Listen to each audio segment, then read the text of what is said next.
motivation to do anything. Just swing. W5FC.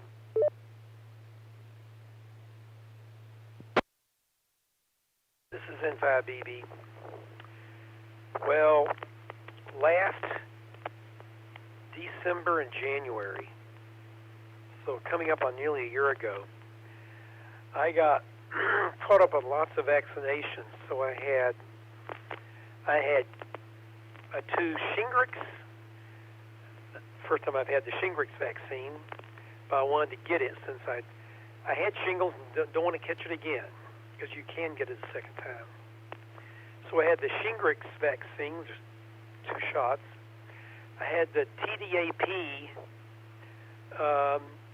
So I was at my doctor, and he looked up and said, well, it's about time for the TDAP, but he says, darn, he says, Medicare doesn't cover it unless you got a cut recently.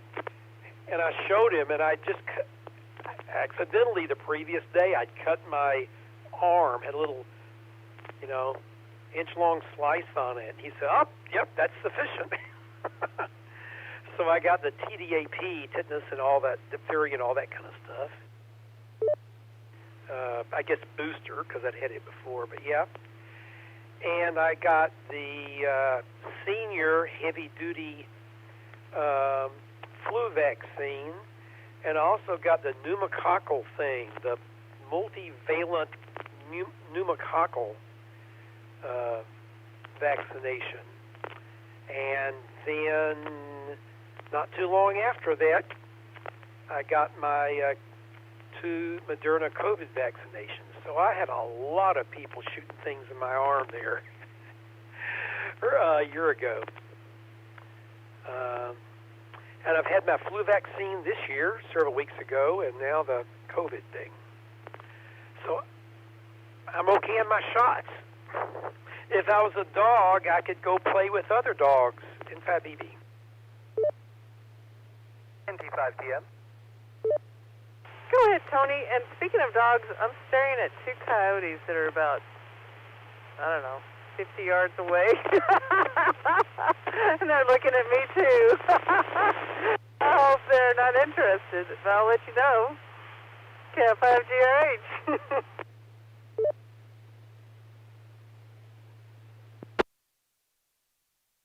Oh, awesome. But yeah, they're usually pretty reclusive. I hope they just back off. Aaron and I both need COVID boosters because of pre-existing medical conditions. And I discovered that going through old, things my parents gave me, your childhood immunization records, that I was a child during a brief era when they only gave people 1 measles shot. They thought, oh, that's probably enough. And it turns out it isn't. I've actually had myself tested. I have no evidence of exposure to measles at all. Not 1 antibody. They couldn't detect them. So, yeah, in addition to the flu and COVID, immunizations are awesome. And there's probably other cool things I missed out on because I wasn't a college student in the right era that would be great to get. But I have no immunity to measles. And thanks to parents who don't get their kids vaccinated, that keeps breaking out over and over again. So it's on my hit list before the end of the year to get vaccinated for measles. NT5TM.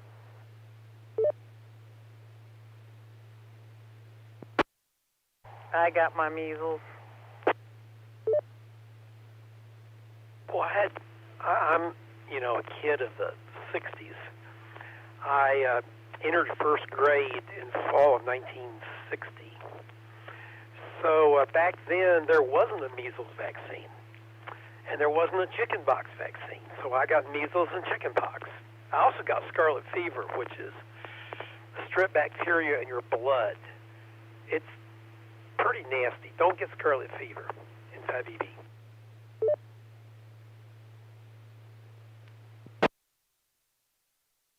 Yes, my doctor and I are about the same age, and he had almost the same experience I did, where he got chickenpox in high school and missed weeks of school and was like, oh, I'm dying of radiation sickness, except they call it chickenpox. We had an over-length office visit over that, where the, knock, doctor, are you done? We were telling each other chickenpox stories. Oh, man, I'm so glad. Some people are like, it didn't hurt me. I'm the total opposite. I vividly remember having chickenpox. I vividly remember how miserable I felt. I'm so glad there's a vaccine for that now.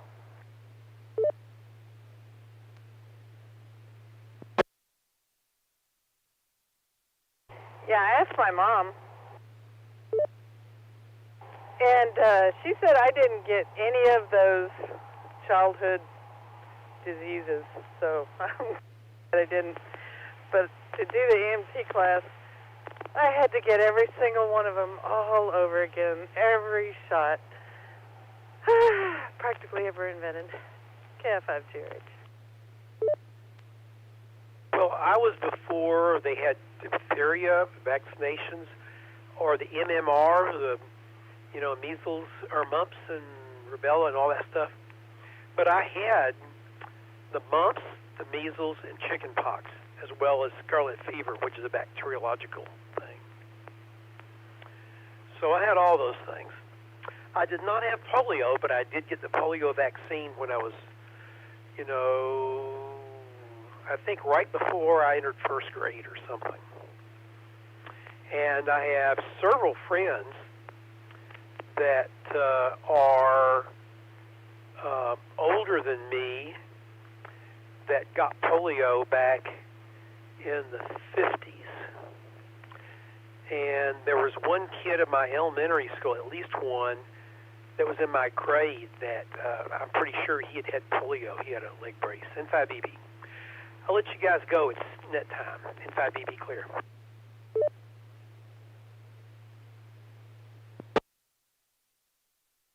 Well, all clear too then.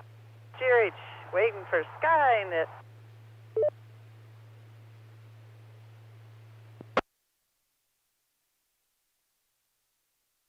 Well, I've enjoyed VaccineNet. I feel even more motivated not to forget my measles shot. MT5TM.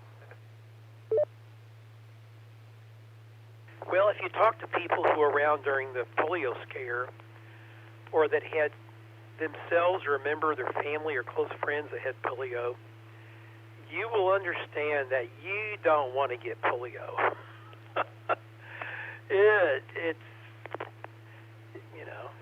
It kills nerves for life, which means those muscles just never work again. Anyway, N5BB clear. And what you have left wears out much faster. I actually know two people with partial paralysis recovery from polio who then had mobility issues as they got older. So yeah, polio is scary. NT5TM. I'll add one more comment. My friend that had the most severe case of polio, which left him with, no muscles at all in one leg, and one of his arms several times stronger than the other.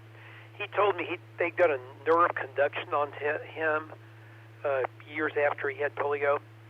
And what happens evidently, the polio kills a lot of the nerves. If it doesn't kill all of them in a limb, the ones that are remaining actually get larger so that they're kind of mega nerves to really conduct the stuff. And then, as you get older, you tend to randomly lose a few nerves. When you lose them, suddenly you have post-polio syndrome, and you get really weak suddenly because there's fewer nerves that are still alive remaining. And when any of them go, you lose everything. I am going now. Really? N5BB clear. But you are exactly correct. NT5TM. W5FC.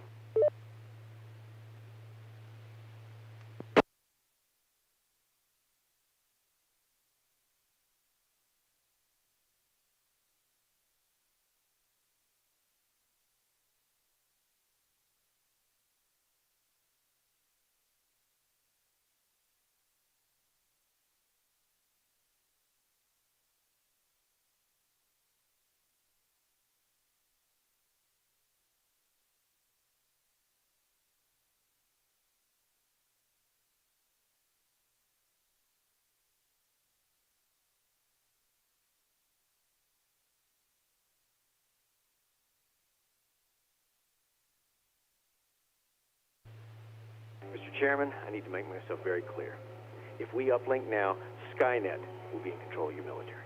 But you'll be in control of Skynet, right? That is correct, sir. Skynet.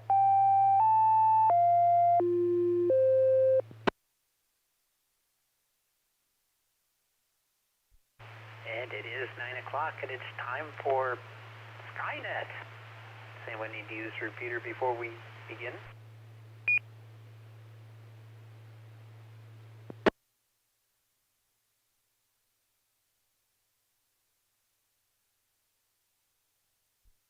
This is Kilo Echo 5, India Charlie X-Ray. My name is Tom, and I'll be your net control for this session of the DARC Skynet. Skynet is a weekly net called every Saturday night at 9 p.m. concerning the subject of astronomy, and our purpose is to help amateurs become more familiar with the nighttime, daytime sky, astronomy, and space in general. This net is open to all amateurs interested in this topic, and we encourage your participation, comments, and suggestions for this net. Stations with priority or emergency traffic may enter the net at any time by using the pro sign break very enthusiastically and your call sign. Is there any emergency or priority traffic now?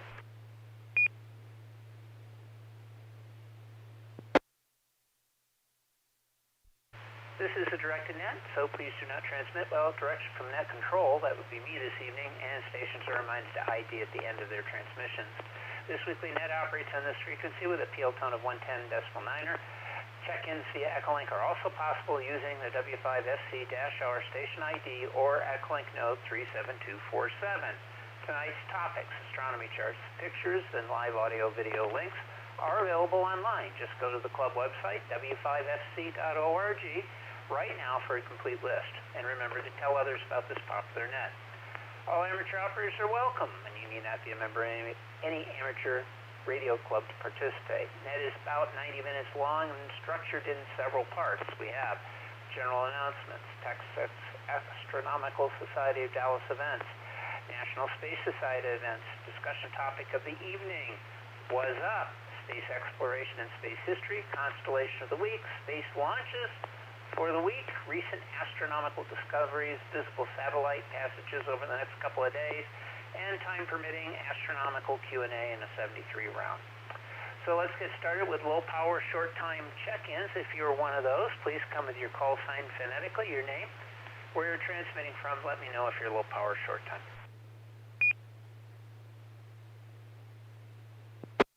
This is Kilo India 5 Golf Romeo Hotel. Low power, Melissa, Flagpole Hill.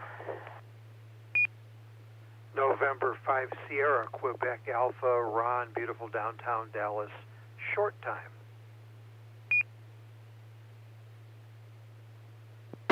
This is Whiskey 5 Golf Uniform Sierra, Gus, far northeast Dallas, low power 5-1.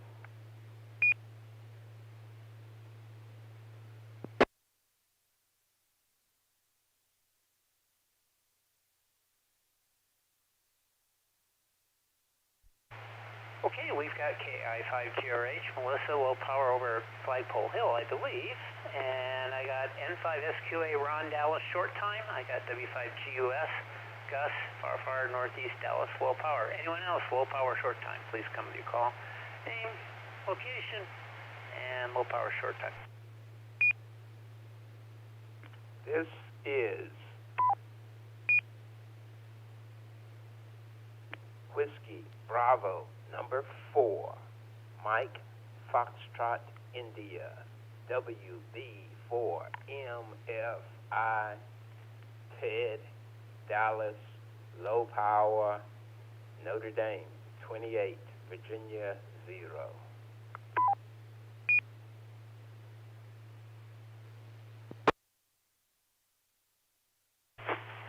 Whiskey 5, Whiskey Lima Papa. Short time. This is Wilson in Fort Worth.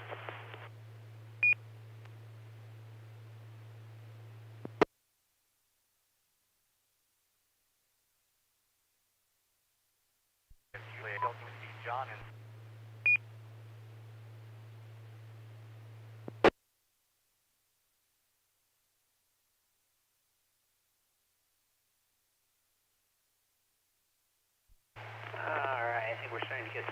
check-ins now, but let me get to everybody I have here. I got WB4MFI, Ted Dallas, low power, watching Notre Dame slaughter the competition. W5WLP Wilson in Fort Worth short time, and I heard John, K5JDW, just a squeak out of him out of Norman, I believe over on Echolink. Okay, do any of those checked-in stations have anything they want to bring to the net before they run out of power or leave us voluntarily? Come with your call.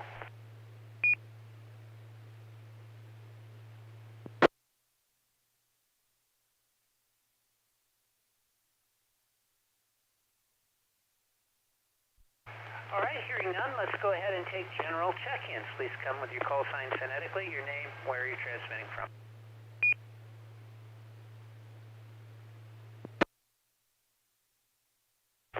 Kilo Golf 5 Bravo Zulu Whiskey J near Weatherford.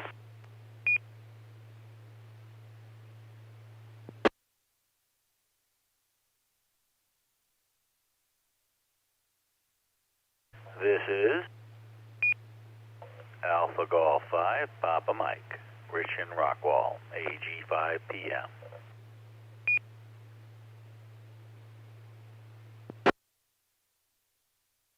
November Tango 5, Tango Mike, Tony in Dallas. November 5, Bravo, Bravo, Bill in Irving.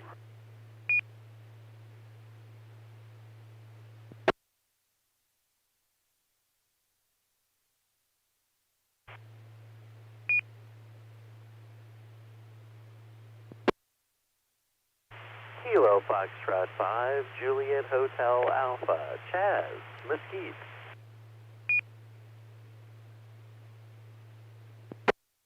Alpha Alpha 5 Alpha Hotel Robert Richardson.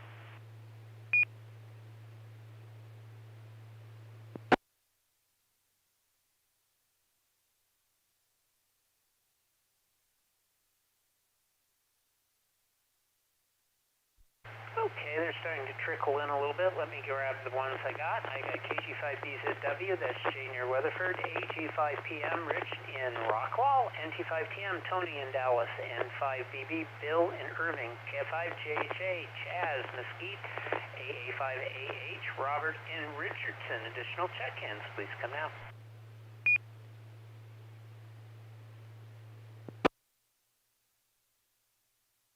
This is Kilo Golf 5 Alpha Papa Lima, Patrick in Dallas.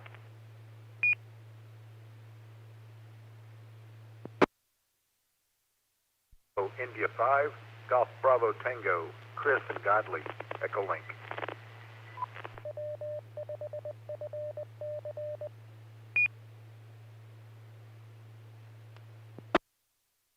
Whiskey Bravo 5, Oscar Zulu Lima, Brenda in DeSoto.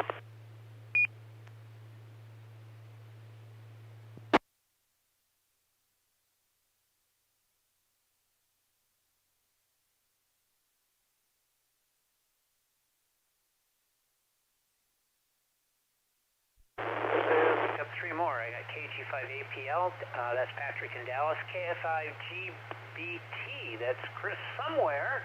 He's over in Echo Mike 12SK, Grid Square, wherever that might be, but I got you, Chris. Next, I got WB50ZL, Miss Brenda in DeSoto. Okay, let me move over to Echolink. I know there's a few folks there. Huey, I saw you saying you wanted to check in KS5PLL. That's Huey. And I'll take any others, either by chat or by voice. I'll give you extra time. Echolink only, please.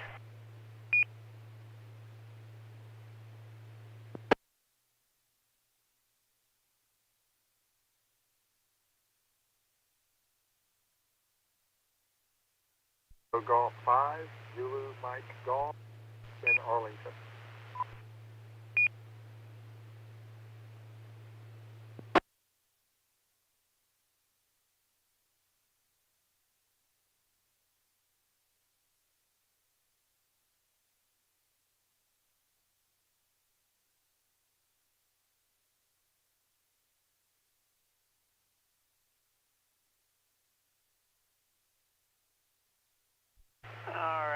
I've got everybody here. I was just double checking before I made the announcement. So we've got KG5ZMG, that's Joe over in Arlington. He came in on voice. N5IMS, JJ in Arlington. He's listen only. And I think everybody else has checked in over air. So I'll go back for any additional check-ins. Any mode, please come with your call sign phonetically, your name and where you're transmitting from. This is Kilo Golf 5, Whiskey Victor Lima, James in Carrollton.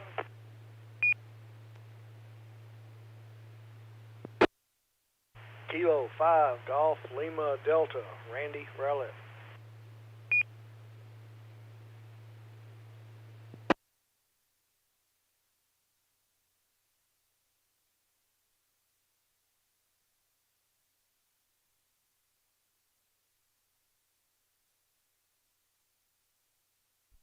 Picked up two more. We had KG5 Whiskey Victor Lima, that's James in Carrollton. K5GLD Randy over in Rowlett.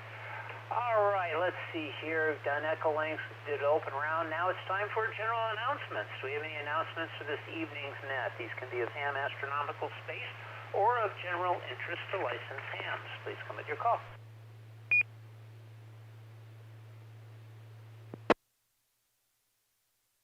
November 5, Tango Mike. W5GUS.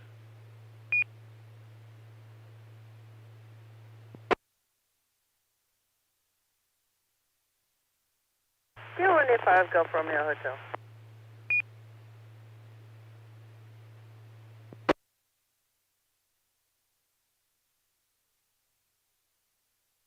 All right, very good. I've got three. So I got NT5TM. Tony, you can lead us off. If you would pass it off to W5GUS Gus, and then Gus, if you would pass it off to Melissa, KF5GRH. Let's begin.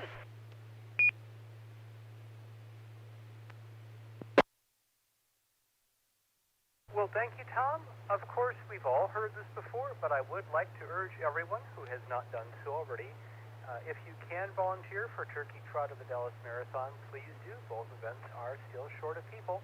Head to w5fc.org and just scroll down, and you'll see some very nice sign-up information. The Dallas Marathon is so short of people, they've had to delete some positions, and Turkey Trot, of course, can always use more, and that's one of our club's main events. So we'd really love to have your help.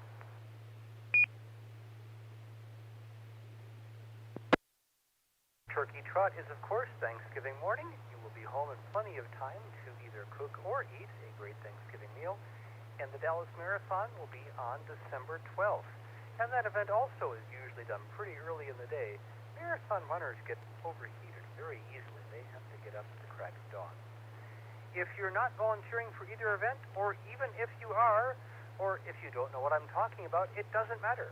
This is not our last net of the evening, and you are very welcome to participate in the Afterglow Movie Discussion Net tonight at about 10:30 p.m., where we'll talk about the strange TV pilot from the 70s, The Fantastic Journey. So, please sign up for Turkey Trot in the Marathon, and don't forget that we have one more net coming up tonight, where we'll talk about The Fantastic Journey. I think W5US was next. Gus, if it's your turn, please go ahead, NT5CM. Yes, indeed. Thank you, Tony. W5GUS here. Well, interesting thing, it's with space and science, I guess, space science. The winners, Phase 1 winners of a interesting contest have just been announced. It's a contest by NASA and Canadian Space Administration and an international body about deep space providing to bring innovative food production technologies to space and our planet and provide space crews with safe, nutritious food and help fill the food gap for a 3-year round-trip mission of a crew of 4. It's a contest that's been going on, and that, like I mentioned, they just announced the Phase 1 winners. 18 U.S. teams won $25,000 each from NASA to qualify for phase 2 of this thing. And what they are trying to find out new technologies or come up with new technologies to develop space food. And there's 18 winners that have just been announced, Break. And it's really interesting reading how the different teams have different approaches to finding or to finding the solution to the problem there. Some are developing new foods, earth foods like mushrooms. Others are developing foods like test tube proteins, things like that. And also others are coming up with different technologies just to grow regular food, like inflatable greenhouses in space and on the moon and things like that. Anyway, pretty interesting reading. You can get the descriptions of the team winners and their approaches at the website deepspacefoodchallenge.org. Just common spelling, all one word, deepspacefoodchallenge.org. Pretty interesting reading. Back to, to Melissa, KI5GRH. Go ahead, Melissa, W5GUS.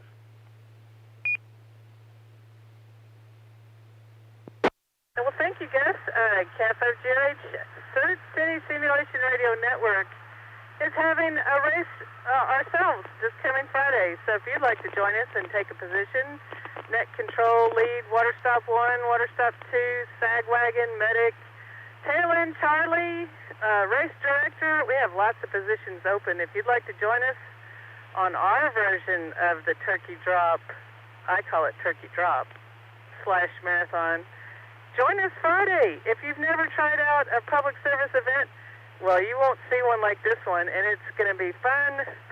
Learn how to do public service communications. So join us this coming Friday, 8 p.m., right here on this repeater, Third City, KI5GRH.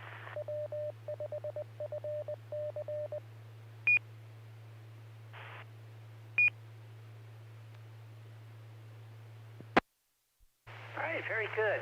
This is KE5ICX. Does anyone need any fills, have any questions? Please come with your call.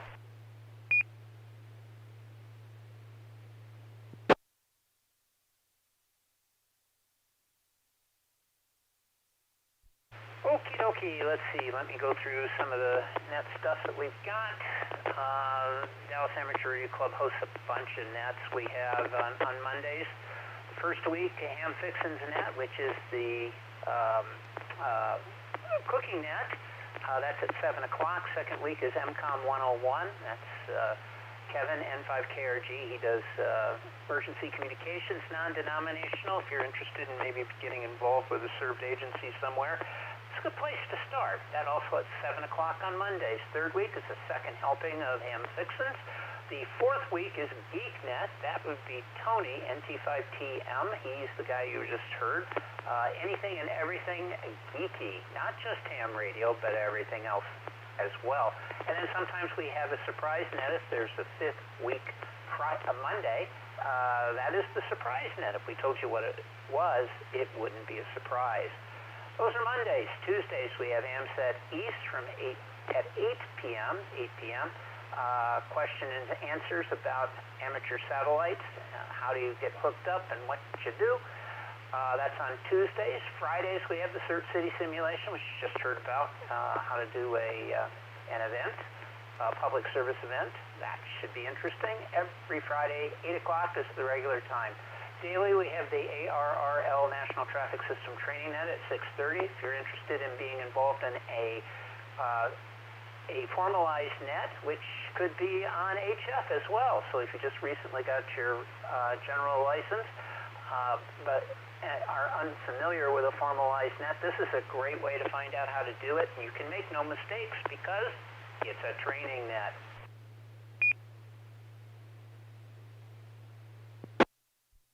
On Wednesday evenings, we have the Dallas AMSAT Net West.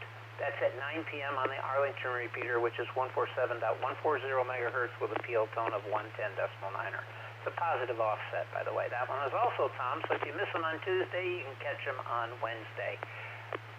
Let's see. Let me give you tonight's Afterglow info. Everybody write this down. There will be a test. The family scientists look warily at the cheap green special effect off in the distance. Their small boat automatically turned into the green thing's direction, and instead it started heading towards it. The scientists debated whether to put on their spiffy white lab coats and do scientific research over this green thing somehow sitting over the Bermuda Triangle, a mysterious space which pretty much covers the entire Atlantic Ocean, or simply paddle away from it. They couldn't decide, of course. We aren't going into that, are we? Asked one of the unnamed and indifferent children. Do you think they have bathrooms and McDonald's in the trans-dimensional vortex, which is surely to appear? Asked.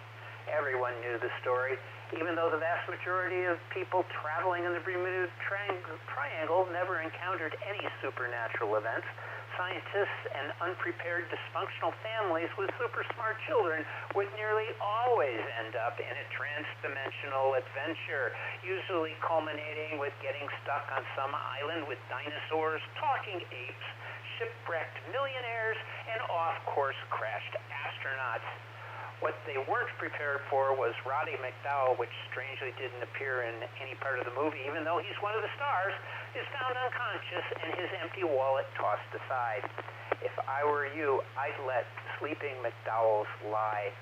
Join us for the TV pilot +1 episode of Fantastic Journey from 1977 tonight at 10:30 p.m. You can keep up with all DARC events, nets, and activities by going to the club website, W5FC, Whiskey 5 Fried Chicken.org.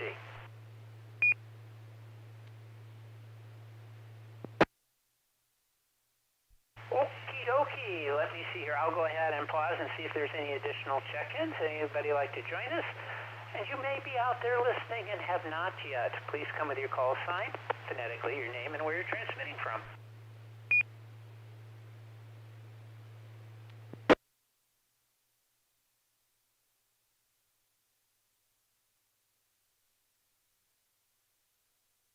Okay, hearing none. Let's see. We have next is Texas Astronomical Society of Dallas events.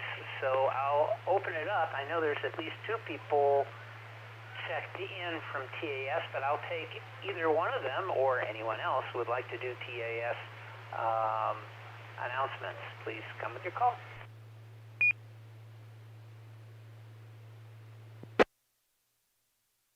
KF5, JHA, is it either or either?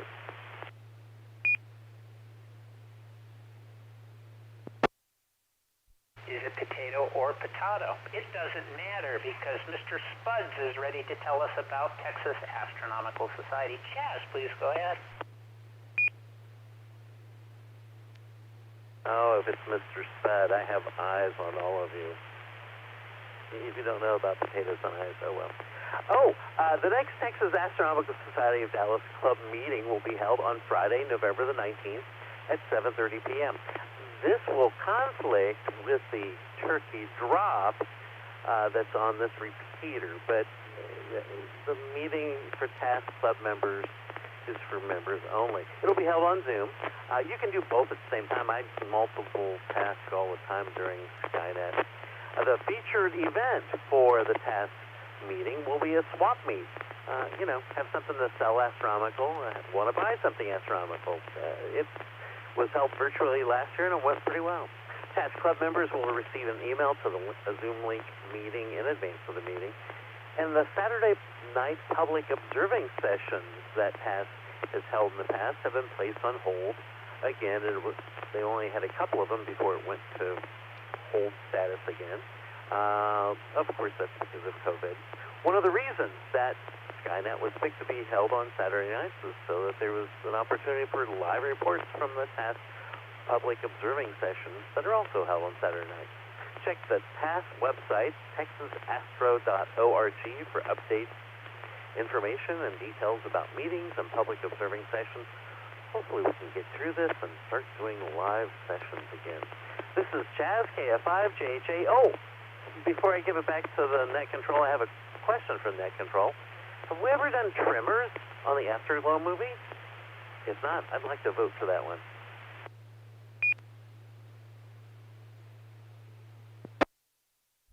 Well, yes, we did about 3 years ago. Everyone agreed it was pretty shaky. What do you think?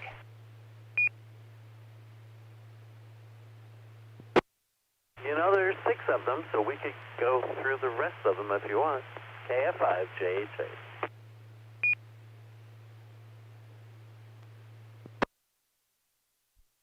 All right, very good.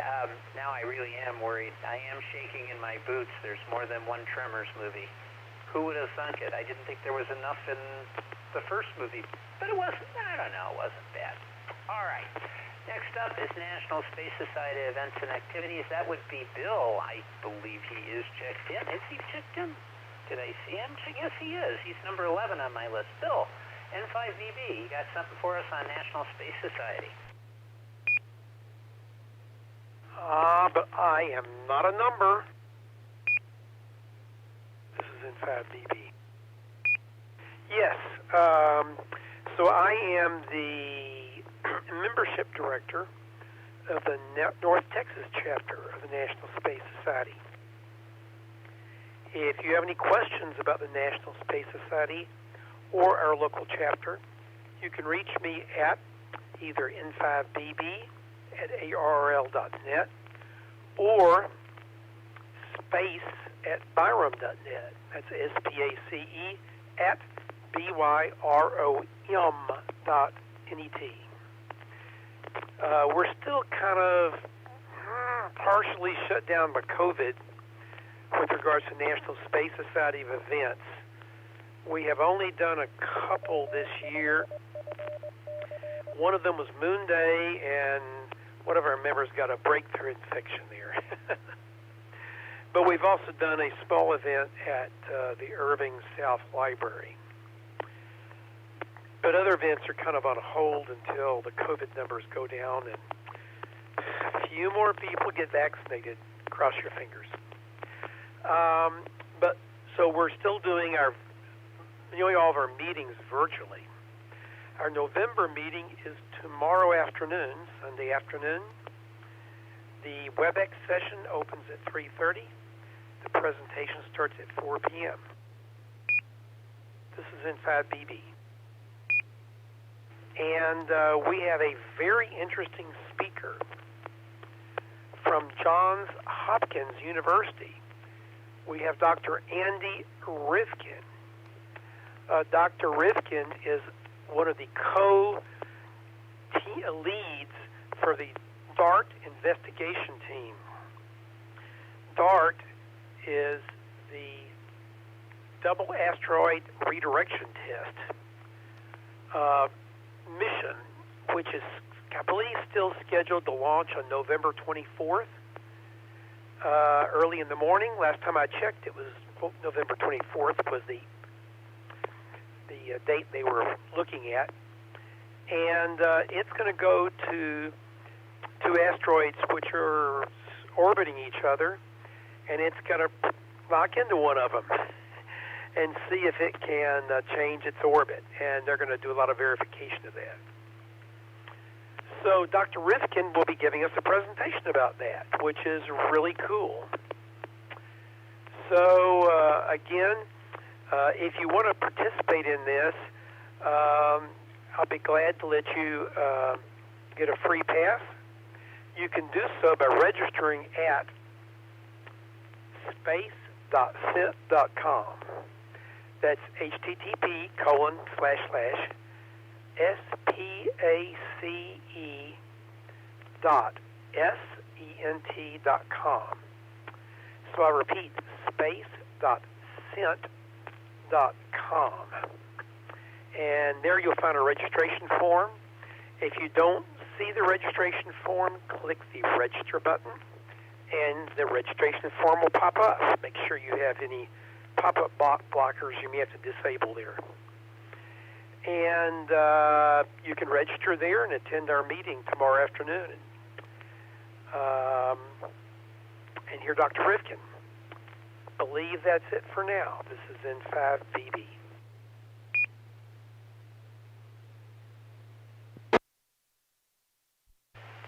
Thank you, Bill. Does anybody need any fills?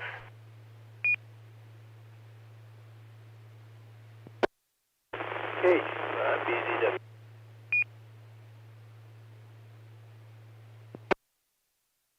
Hey, Jay, go ahead and contact Bill, N5BB Direct.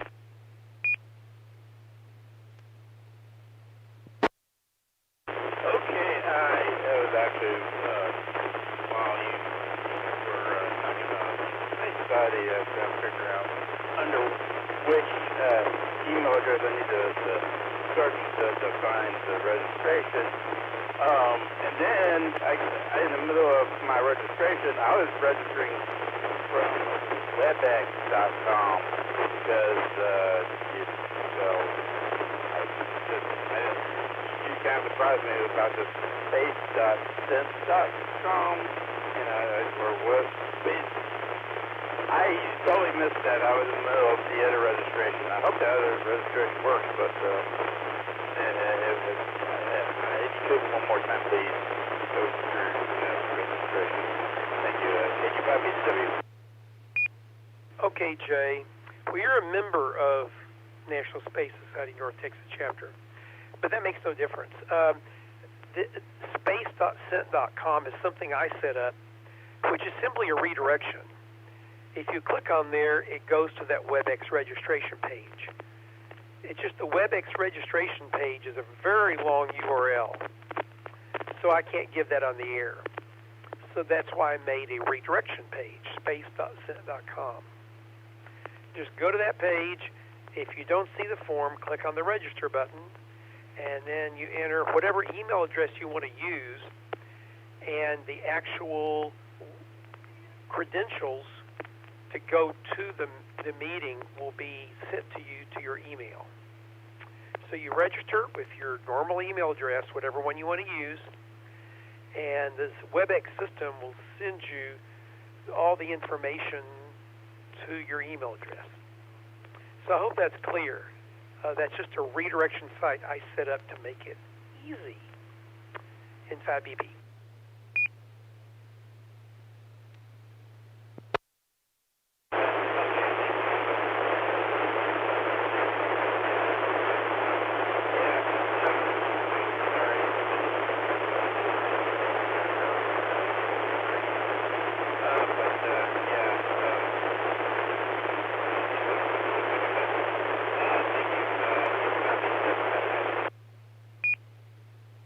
Tom J is getting weaker, so I think he got the information, though.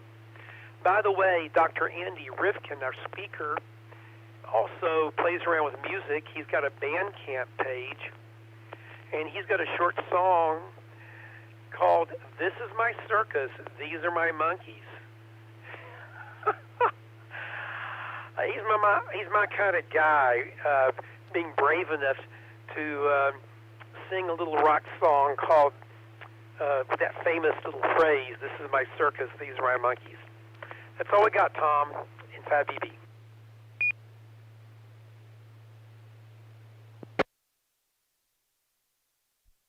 Thanks, Bill, and thanks for the announcement. It might be worth just to hear the song. All right, excellent. This is KE5ICX, this is Skynet. Okay, as net control, I get to pick the topic this evening, so I picked something that is of interest to me, and that's, of course, the Apollo program to the moon. This is the 55th, if I did my calculations right, anniversary this month of the Apollo 4 mission, the first Saturn V rocket launch.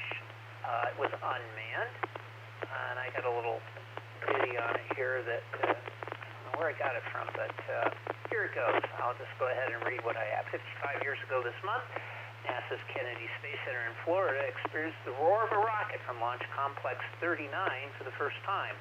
Looking ahead to that milestone, President John F. Kennedy spoke to a crowd at Rice University in Houston on a hot afternoon in September 12, 1962, explaining some of the challenges of going to the moon. And this is probably the part you have not heard.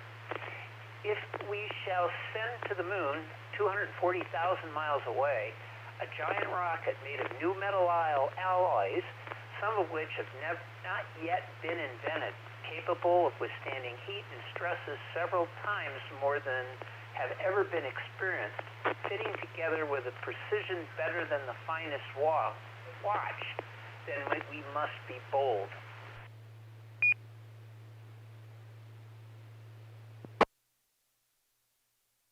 On the morning of November 9th, 1967, the ambitious effort to develop that rocket was achieved. The first flight test of the 363-foot-tall Saturn V lifted off as the uncrewed Apollo 4 mission.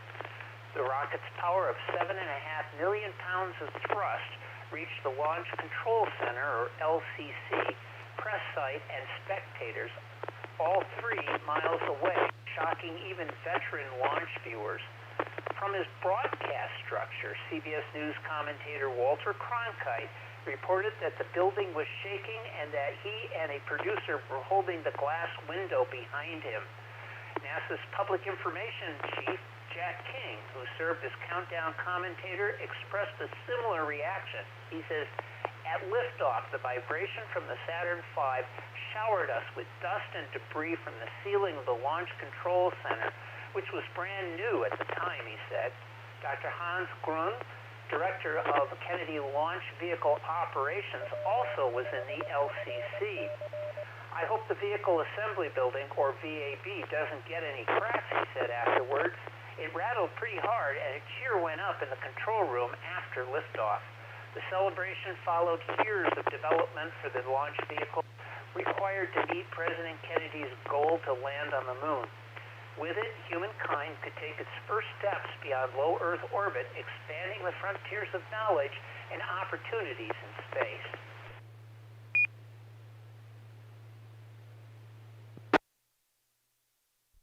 The 3-stage rocket was stacked at the VAB and was the first to take off from the new Launch Complex 39. After a successful liftoff, Kennedy's director, Dr. Kirk DuBois, spoke of that achievement. After long years of preparing, designing, building, and constructing a new type facility, it was put to the test for the first time, and has done extremely well, he said. The Saturn V's third stage, or S4B, and Apollo Command Service Module were placed in a nearly circular 115-mile orbit, as would be the case on lunar missions. After 2 orbits, the S4B's first reignition put the spacecraft into an elliptical orbit at a high point of 11,200 miles.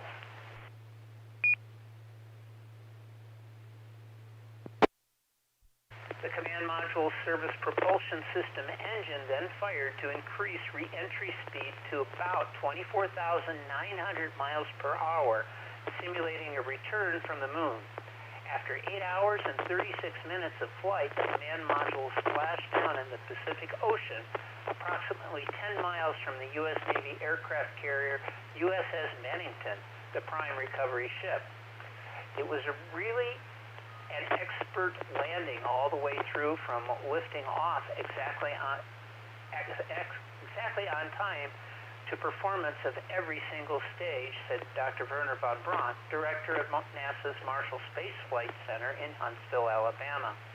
NASA's associate administrator for manned spaceflight, Dr. George Mueller, noted that the successful flight of Apollo 4 showed that NASA was back on track to land man on the moon following the Apollo 1 fire earlier in 1967. The maiden voyage of the Saturn V dramatically increased the confidence of people across the nation in the management of the largest research and developmental undertaking in which the Western world had ever engaged, he said. Less than 2 years after Apollo 4, the crew of Apollo 11 achieved President Kennedy's goal of landing on the moon July 20th, 1969. 5 more missions landed by the end of 1972. That spirit of deep space exploration continues as NASA prepares for flights of the Space Launch System rocket with the Orion spacecraft, also lifting off from Kennedy's Launch Complex 39 as astronauts will again travel beyond low Earth orbit. And that's the story. It's a little on the short side, but I also wanted to add a few things. One of them is, and if you're watching the stream, you'll see a picture of it, the famous Interstage Separation. You may remember seeing the pictures of the interstage, or that giant ring which separates from the booster, seen a zillion times on science fiction and science-backed movies, were taken on this mission, Apollo 4. Film cameras were ejected from the booster as it re-entered the atmosphere and were recovered by Navy teams later. There were actually two cameras. One of them survived, the other did not.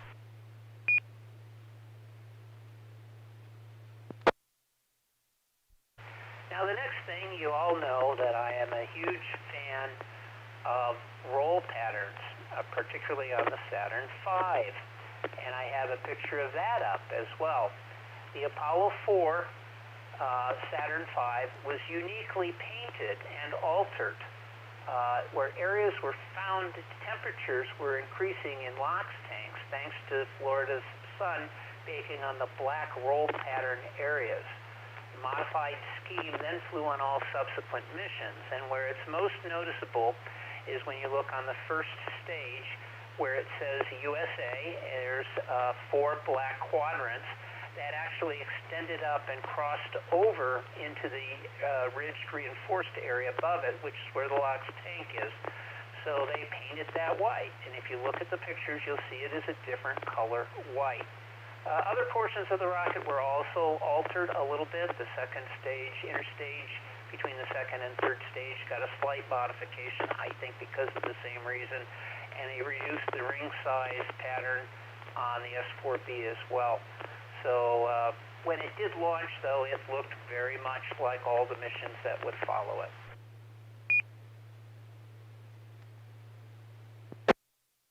So that's my story about the Apollo 4 mission. I was going to go and look and find my weekly reader. I had one of those, and I still have a copy of it I got back in grade school that detailed the Apollo 4 mission, but I let my nap go too long, so I didn't pull it out. Maybe next year, you never know. All right, let's see here. This is KE5ICX and net control for tonight's Skynet. Let's go to Chaz and find out what's up. KF5JJ from KE5ICX.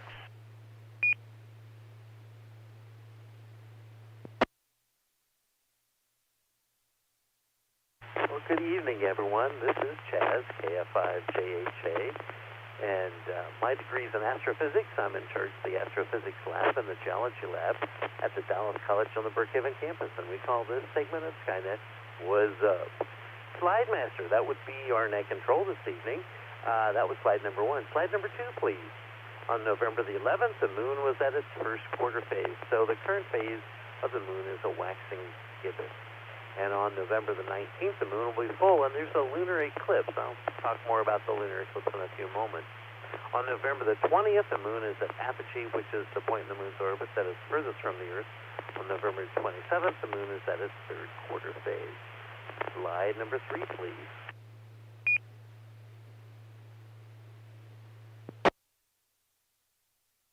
On the night of November 17th and 18th, the Leonid meteor shower peaks with between a few dozen meteors per hour, or could have as many as 400 meteors per hour. The Leonid meteor shower is famous for having meteor storms every 33 years. The last meteor storm was in the year 2000. The problem with watching the Leonid meteor shower this year is that the moon is close to being full, which will prevent the fainter meteors in the shower from being seen. Slide number 4, please.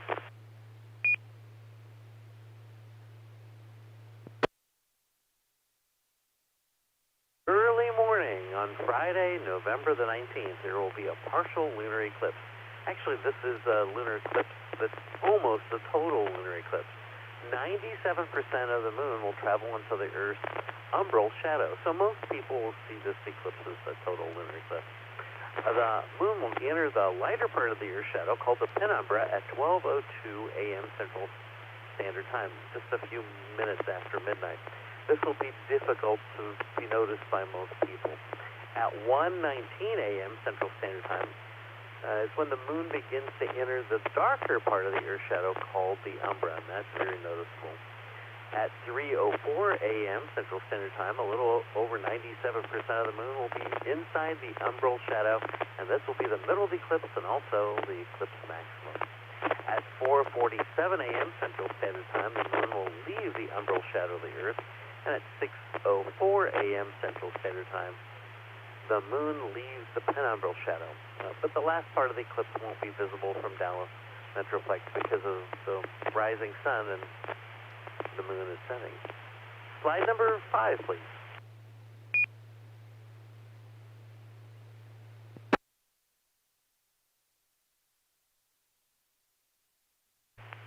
A meteor shower on the night of November 21st is the Alpha Monoceros meteor shower. They'll peak on that night, but at times more than 100 meters per hour can be observed, but usually it's only a few per hour. But once again, the moon phase is close to full, so the fainter meteors, again, won't be able to be observed. And this is KFI, JHA, and this is Skynet. Slide Master, slide number 6, please.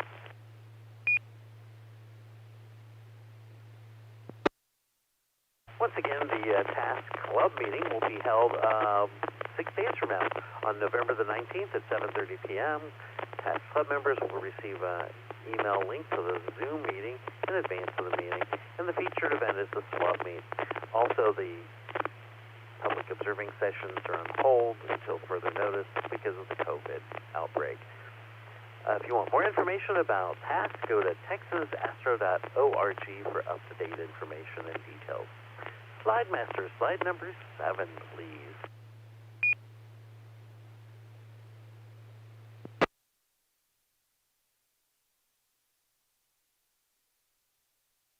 Now, do any of you out there in Radio Land have any questions or need a fill on any of the information, or you just have a general astronomy question?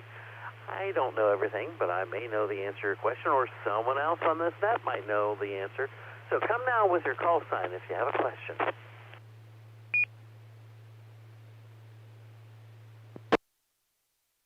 November 5, Bravo, Bravo.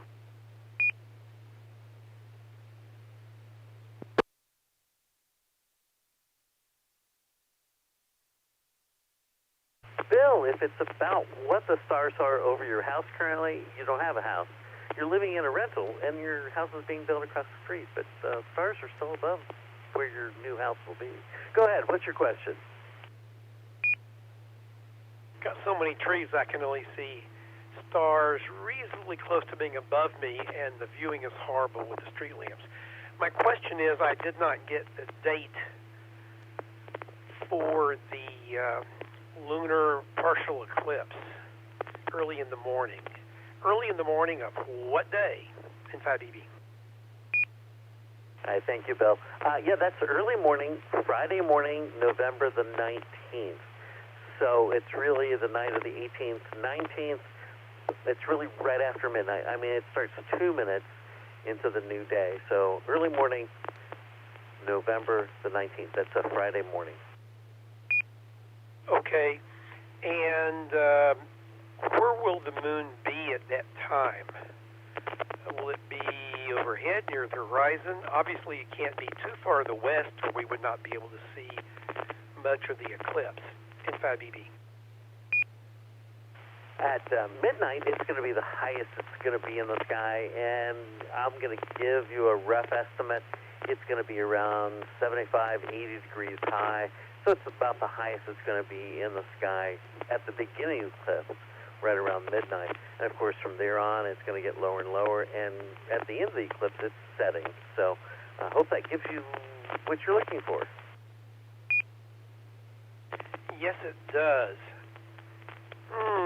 Maybe I need to go to bed at 6 p.m. on Thursday evening so I can get up and see all this. Thank you, Chaz.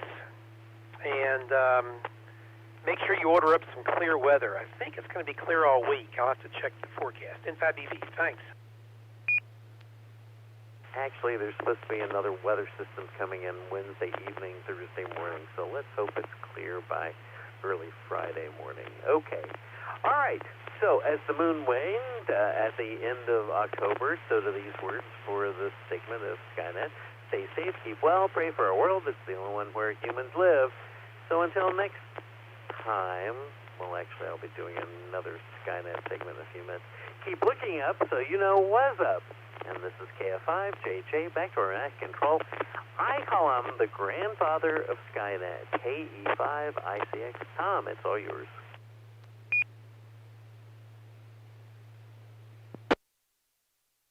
Well, thank you, Chaz. I don't know if I like that grandfather thing, but oh well. Just remember, stay off my grass. Okay, this is KE5ICX. Let us go to space exploration and space history. This week, Brenda has that, WB5OZL. Miss Brenda, the net is yours.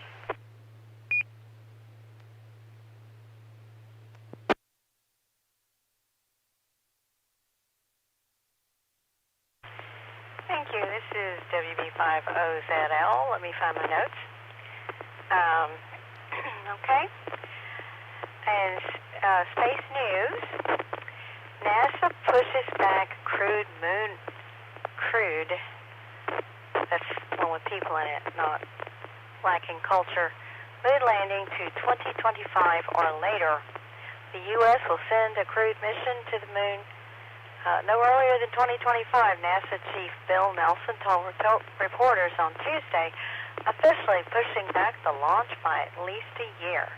A target of 2024 was set by the administration of former President Donald Trump when it launched the Artemis program. But the program has since faced numerous development delays ranging from its vehicles to the spacesuits required. Last week, NASA won a court case brought by Jeff Bezos' Blue Origin, which sued after losing a lander contract to Elon Musk's SpaceX. We lost nearly 7 months in litigation, and that likely has pushed the first human landing to no earlier than 2025, Nelson said. The good news is that NASA is making solid progress, said Nelson, citing the fact that the mission's Orion crew capsule has since last week been stacked atop the giant Space Launch System rocket at the Kennedy Space Center in Florida. NASA is targeting a first uncrewed mission, Artemis 1, February 2022, and Artemis 2, the first crewed mission that will perform a flyby of the moon in 2024.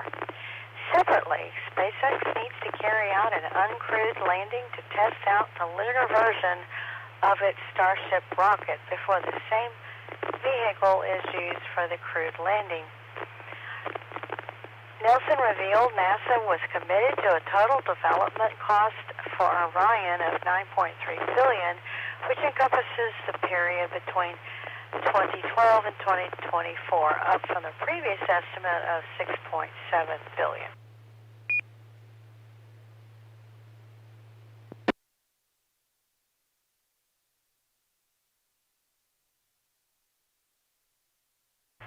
Ingenuity news. NASA engineers only expected their Mars helicopter, they expected it to crash after 5 liftoffs, and it just landed its 15th flight. What an overachiever. NASA sent its Ingenuity helicopter to Mars with no guarantee that it would successfully fly at all, but it has flown higher, farther, and faster than engineers had hoped. NASA said Ingenuity would likely crash by Flight 5, but it just landed safely for the 15th time. NASA employees had a moonshot idea as they were building the Perseverance rover. What if it carried a little helicopter to Mars? Engineers didn't know if a helicopter would work on Mars. It would be hard to lift off in air with 1% the density of Earth's atmosphere. That's the equivalent of flying at 3 times the height of Mount Everest. But NASA hoped to prove it was possible through a technology demonstration. NASA engineers built a little rotorcraft called Ingenuity, then packed it into the last available space in Perseverance's belly. The engineers weren't sure that Ingenuity would even survive the first night on the cold Martian surface.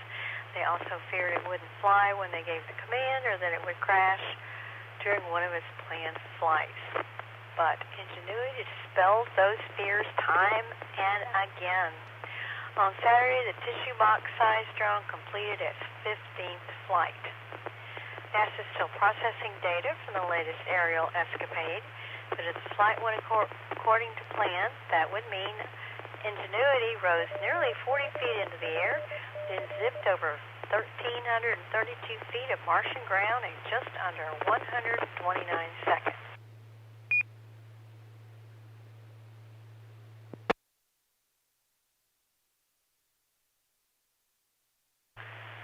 Well, the SpaceX Crew 3 has its own zero-G indicator. It's a sequined turtle. It's a stuffed toy named Fowl.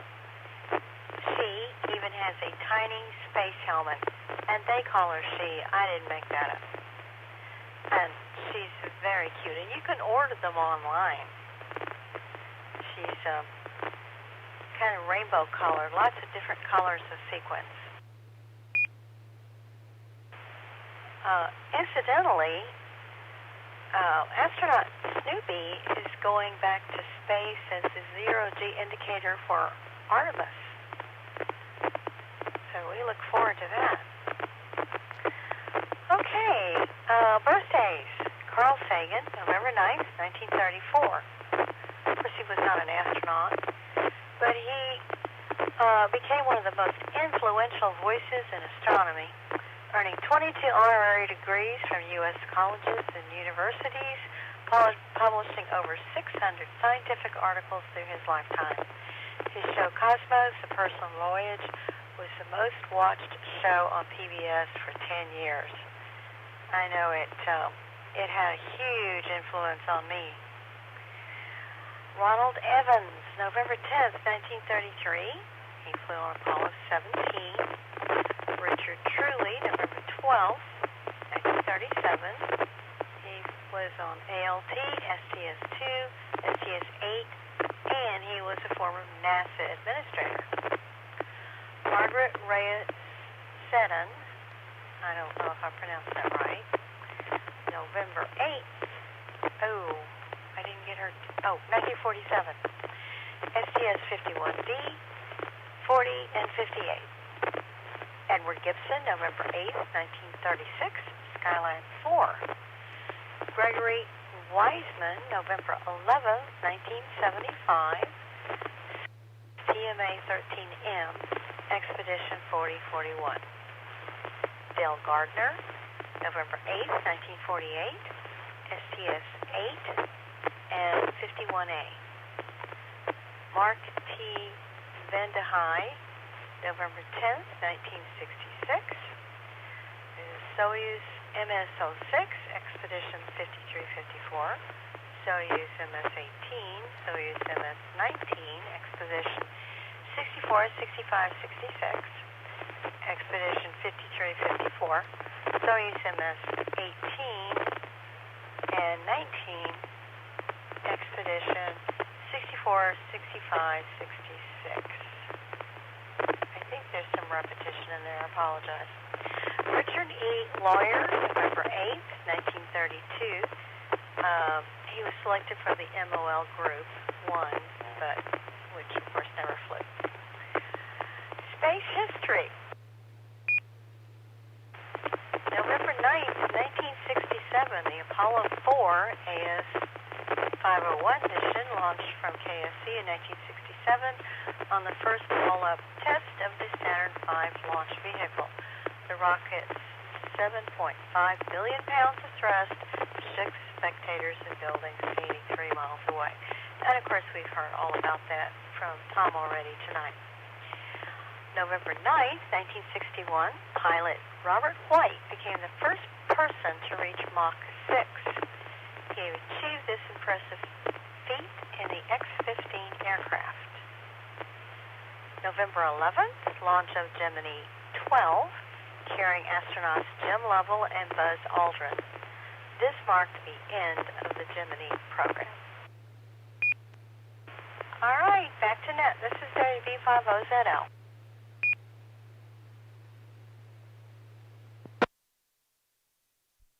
right, thank you, Brenda. And this is KE5ICX. Tom, net control tonight. I'll go ahead and take additional check-ins. If you'd like to join us before we move to the next section, please come with your call sign phonetically, your name, where you're transmitting from. N5SQA recheck.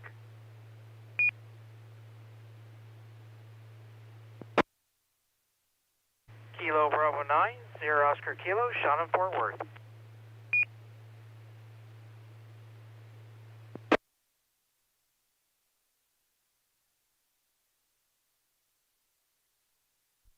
Okay, I've got checked in KB5SOK, that's Sean in Fort Worth, and Ron, N5SQA, go ahead with your recheck. I've got something here that might be of general interest to the space aficionados from the Imperial College in London.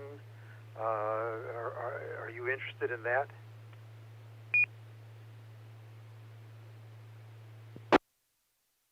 Oh yeah, Ron, we're always interested in any contributions. Yeah, tell us about it.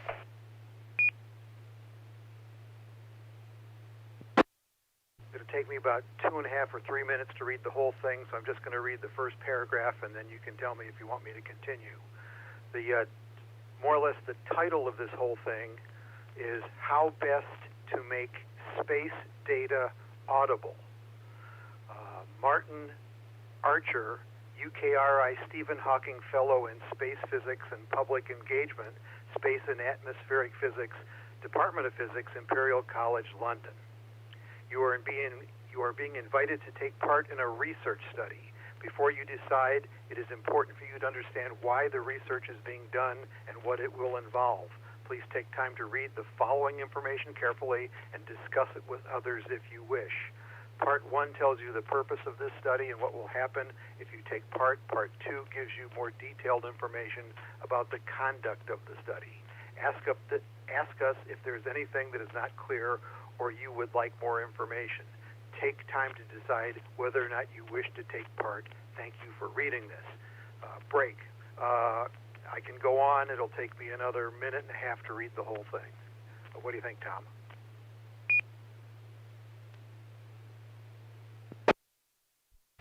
You've got me intrigued, and we have the time, so please continue. What is the purpose of the study? Our sense of sound can be a powerful tool in exploring and analyzing data collected from satellites. But what is the best way to make this data audible? That is what this study from Imperial College London is trying to determine. Next question. Why have I been invited? We are asking for input from communities with relevant experience, including audio, citizen science, music, public engagement, and science communication to help us choose the best method of making space data audible. The reason that this crossed my path is they think, I'm going off script here, is because they think amateur radio operators are pretty good at pulling intelligence out of scratchy signals. That's why this arrived on my desk. All right, going back to the document. Do I have to take part? It is up to you to decide whether or not to take part. If you do decide to take part, you will be given this information sheet to keep and be asked to sign a consent form. If you decide to take part, you are still free to withdraw at any time and without giving a reason. What do I have to do? You will be asked to anonymously provide your opinions on various audio clips of data from space. Scroll down. What will happen to me if I take part? The survey should take no more than 10 minutes, and you will only need to fill it out once. Responses will be collected over the period of a month. What are the possible disadvantages and risks of taking part? Risks of participation are minimal. There's a minor risk that the volume of the sound clips may be too loud initially. Therefore, we advise you to lower the sound level on your device initially and only increase the volume if it is safe to do so. Only got a little bit more to go. Break. What will happen to the results of the research study? The data will be collected, totally anonymized, and analyzed. Therefore, you will not be identifiable. The The results will be written up in a publication providing recommendations for space scientists to use in science communication, public engagement, and citizen science. This will be done within a year of the data collection. Upon publication, we will share the paper with email lists and social media accounts that we use to publicize this study. Who is organizing and funding the research? This research is being funded by UK Research and Innovation, in particular the Science and Technology Facilities Council and Engineering and Physical Sciences Research Council through a Stephen Hawking Fellowship. Who has reviewed the study? The principal investigator has obtained approval from the head of department and from the Research Governance and Integrity Team, RGIT. This is a low-risk study and will not need to go to the committee, only RGIT review. Finally, contact for further information. If you would like further information, please contact Dr. Martin Archer, Stephen Hawking Fellow in Space Physics at Imperial College, London. There's an email address and a phone number. That's it. N5SQA.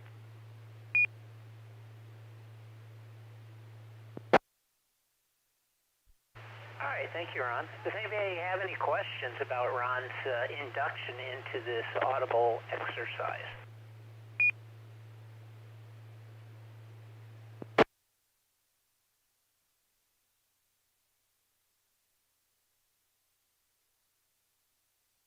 All right, well, Ron, it's very interesting. I did find it online, that exact two-page letter that you received, which is quite interesting, or information sheet, how to best make space audible from the Imperial College in London. Just type that in, how best to make space data audible. It's interesting that you were picked, but yeah, probably because you're a ham radio operator, that may have had something to do with it. Let us know. Are you going to sign up? I wasn't picked. I saw it somewhere. It crossed my desk and downloaded this two-page letter. And I think I am going to contact him and say, if you're still looking for people, I'll do it. But I wasn't selected. I found it and may self-select. N5SQA.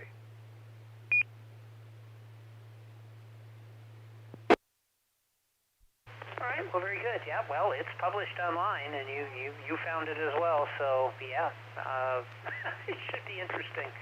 Tell them about the voices you hear in your head, too. But wait a minute, never mind. That's a whole different thing. All right, thanks, Ron. Appreciate it. Very interesting. Curious what their study will produce. Let's see. It's time to move on to Miss Carolyn's Constellation of the Week, and that is Chaz again, KF5JHA. Chaz, tell us what we need to know from KE5ICX.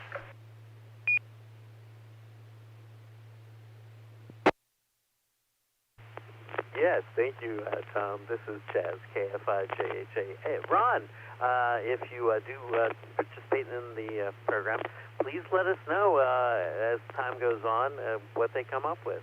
We appreciate that.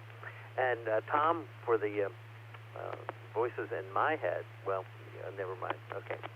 Slide number 9, please. Miss Carolyn's Constellation of the Week is named in honor of Silent Key Carolyn, KC5OZT.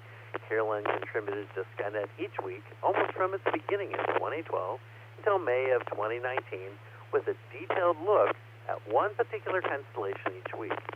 Since there are about 52 easily visible constellations seen in Texas throughout the year, out of the 88 total constellations, so Miss Carolyn covered the entire sky that we can see in a year. In her honor, we have continued that tradition of a constellation per week and named this segment after her. Miss Carolyn's Constellation of the Week this week is Pegasus, the winged horse. You know, I told you all about the myth last week, so if you don't know about Pegasus and Cepheus and Cassiopeia and Andromeda and Perseus and Cetus, you'll just need to go look it up. I'm not going to go through it again. But all of those main characters in the story are constellations, and Pegasus is a flying horse. Slide Master, slide number 10, please.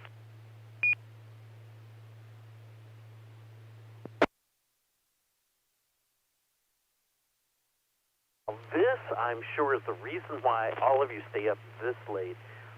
for listening to Skynet, and it's the jokes of the week. Did you hear about the pony that was sick? It was a little horse. What do you call a horse that likes to stay up late? That would be a nightmare.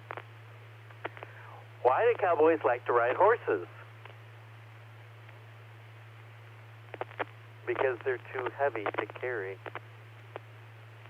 You know, all these are related back to the Constellation, you know, okay, Pegasus, the winged horse, okay. What kind of food do racehorses like to eat? Fast food, of course. What do you call a horse that lives next door to you? Oh, I could start humming or singing a theme song for a TV show about a horse. Oh, what do you call a horse that lives next door to you? Neighbor. Okay. Well, talking about that horse that talks, when does Mr. Ed the horse talk? When he feels like it.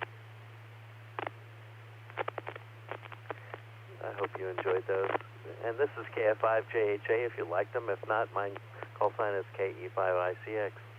Okay, Slide Master, slide number 11, please.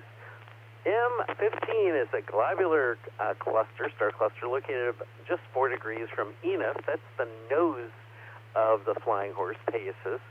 M15 is believed to be about 30,000 light years in distance. It shines at magnitude 6.3. I observe it on a regular basis from Brookhaven campus with a 14-inch reflecting telescope, so you should be able to see it inside the city if you have some sort of aperture on a telescope. So it's bright enough for some folks to see in very dark skies with just their 2 eyes, and it's seen in all instruments. Small binoculars can see it easily. Inside the city, you can't see it in binoculars. Walter Scott Houston of Deep Sky Wonders fame, well, that one way to improve the chances of seeing it without optical aid is to look through a long cardboard tube painted black on the inside. This cuts out and down often the unappreciated flood of light brightness and improves your magnitude limit. Of course, M15 is an easy binocular object, and it looks like a fuzzy star through binoculars. Slide Master, slide number 12, please.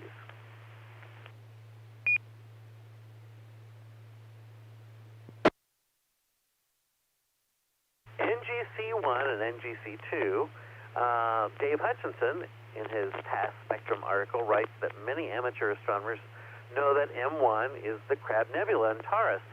Fewer know where NGC1 is located. Yes, along with NGC2, is in Pegasus. Of the 2 galaxies, NGC1 is the brighter at the magnitude 12.9. Whoa, that's not very bright. NGC2 is much dimmer at 14.2.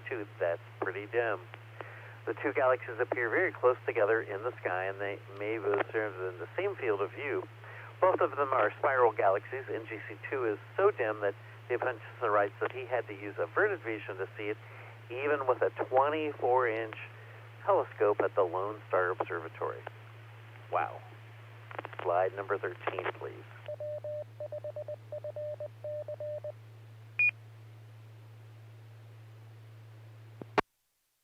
NGC 7331 is a spiral galaxy. Its magnitude 9.5. It's a nice spiral galaxy. It's shown to be a beautiful object in photographs. It's viewed obliquely, tilted 22 degrees from the edge on. Burnham's Celestial Handbook states that NGC 7331 is a galaxy whose photograph is often used in astronomy text to illustrate the probable appearance of our own Milky Way system if seen from intergalactic space, despite the fact that these days we now know that the Milky Way's nucleus has a central bar. So the Milky Way is really a barred spiral, while NGC 7331 does not have a bar.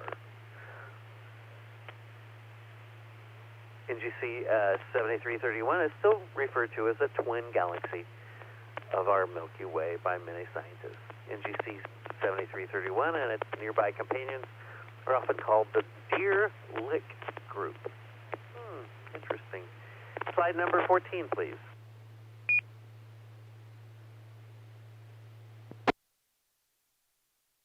Stephan's Quintet, NGC 7317, NGC 7318A, 7318B, 7319, and 7320 are all part of Stephan's Quintet. It's a faint group of 5 galaxies, difficult in smaller telescopes. Dave Hutchinson notes that they were easy to see in the 24-inch Lone Star Observatory telescope. Stephen J. O'Meara notes that the radio telescope observations show that there may be some interaction between NGC 7331 that I just talked about and at least one member of Stephan's Quintet. O'Meara also notes that Stephan's Quintet is also famous in another heavenly way. It is used in the opening sequence of the well-known 1946 film, It's a Wonderful Life. And now I hope all of you go out and watch it sometime in the next 6 weeks. And this is KF5, JHA, and this is Skynet. Slide number 15, please.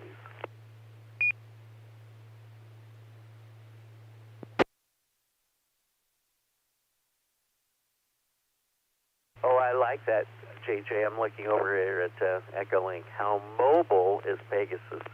If you don't get that joke, I don't know what to tell you. Slide number 15. There are a few more Astronomical League observing program objects in the constellation of Pegasus, the winged horse. I've just given you a sampling of a few of those objects. The Astronomical League has about 73 different observing programs, most of which have around 100 objects. So if you observe just 10 different objects in an observing program each month, then you can earn an observing certificate and a pen in about a year from the Astronomical League. Slide number 16, and that is Miss Carolyn's Constellation of the Week, Pegasus, the Winged Horse. I want to thank my friends Dave Hutchinson and Dennis Harwell for their research words on the deep sky objects that I've used and borrow and I steal from them. Well, their work every night for Skynet. Also, at times I use the website, constellation-guide.com, for information. Next time, I'll take a look at the constellations of Sculptor, the Sculptor's Workshop, and Phoenix, a very special bird. And this is KF5, JHA, Backdoor Net Control, KE5ICX. Tom, it's all yours.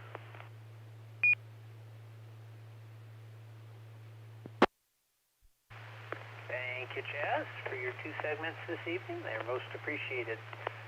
Let's see. Next up is 10:17. We got a little bit of time. Space launches for this week. Let's see. There are a number. Let me go to November. Oh, wait a minute. That's old. 12. Boy, they didn't update this thing. So let me just zip on down to November 15th. We have a launch from French Guiana from ZLV Conroe. An Ariane Space Vega rocket designated VV-20 will launch 3 series signal intelligence satellites for the French military. The 3 satellites were built by the Airbus Defense and SpaceX Thales Alenia Space. On November 22nd, we have a launch from Launch Complex 41 at Cape Canaveral, Florida. It will be an Atlas V rocket which will launch STP-3 mission for the U.S. Space Force. STP-3 rideshare mission will launch the STP-Sat-6 satellite and several small satellites. Sat-6, several payloads and experiments include the National Nuclear Security Administration Space and Atmospheric Burst Reporting System, SABRS-3 payload, and NASA's Laser Communications Relay Demonstration, or LCRD experiment. The rocket will fly in the 551 vehicle configuration, 5-meter fairing, 5 solid rocket boosters, and a single-engine Centaur upper stage. It sounds pretty heavy. On November 24th, from Vandenberg Air Force Base, SLC-4 Echo, SpaceX Falcon 9 will launch NASA's Double Asteroid Redirection Tester, DART. DART is NASA's first flight demonstration for planetary defense. The mission seeks to test and validate a method to protect Earth in the case of an asteroid impact threat. The mission aims to shift an asteroid's orbit through kinetic impact, specifically by impacting a spacecraft into a smaller member of a binary asteroid system, Didymos, to change its orbital speed.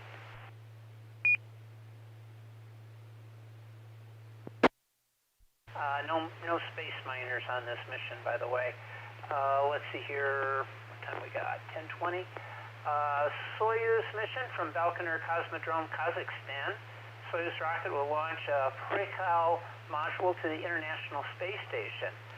The Prikal, also known as Yuzlovsky module, will dock with the Nuka multi-purpose laboratory module and be used as a docking port for visiting Russian vehicles. The modified Progress resupply ship will ferry the Prikal module to the space station.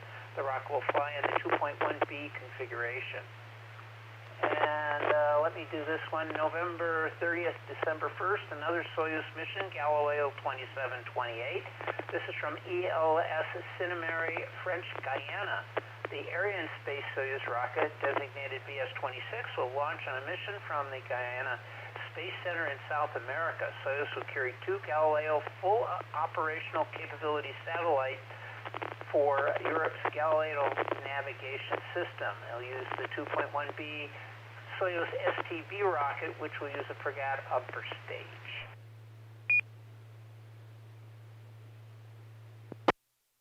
All right, let's move on to recent astronomical discoveries. This would be Miss Brenda, WB50ZL, and that is yours. Thank you, Tom. This is WB50ZL. This article is titled, Near-Earth Asteroid Might Be a Lost Fragment of the Moon. A near-Earth asteroid named, I'm going to butcher this, Kamo'oliwa, could be a fragment of our moon, according to a new paper published in Nature Communications, Earth and Environment by a team of astronauts led by the University of Arizona. For the rest of the article, I'm just going to call it K. K is a quasi-satellite, a subcategory of near-Earth astronauts that orbit the Sun but remain relatively close to Earth. Little is known about these objects because they are faint and difficult to observe. K was discovered by the Pan-STARRS telescope in Hawaii in 2016, and the name, found in a Hawaiian creation chant, alludes to an offspring that travels on its own. The asteroid is roughly the size of a Ferris wheel, between 150 and 190 feet in diameter, and gets as close as about 9 million miles from Earth. Due to its orbit, K can only be observed from Earth for a few weeks every April. Its relatively small size means that it can only be seen with one of the largest telescopes on Earth. Using the University of Arizona managed Large Binocular Telescope on Mount Graham in southern Arizona, a team of astronomers led by planetary sciences graduate student Ben Sharkey found that K's pattern of reflected light, called a spectrum, matches lunar rocks from NASA's Apollo missions, suggesting it originated from the moon. The team can't yet be sure how it may have broken loose. The reason, in part, is because there are no other known asteroids with lunar origin. I looked through nearly every near-Earth asteroid spectrum we had access to, and nothing matched, said Sharkey, the paper's lead author.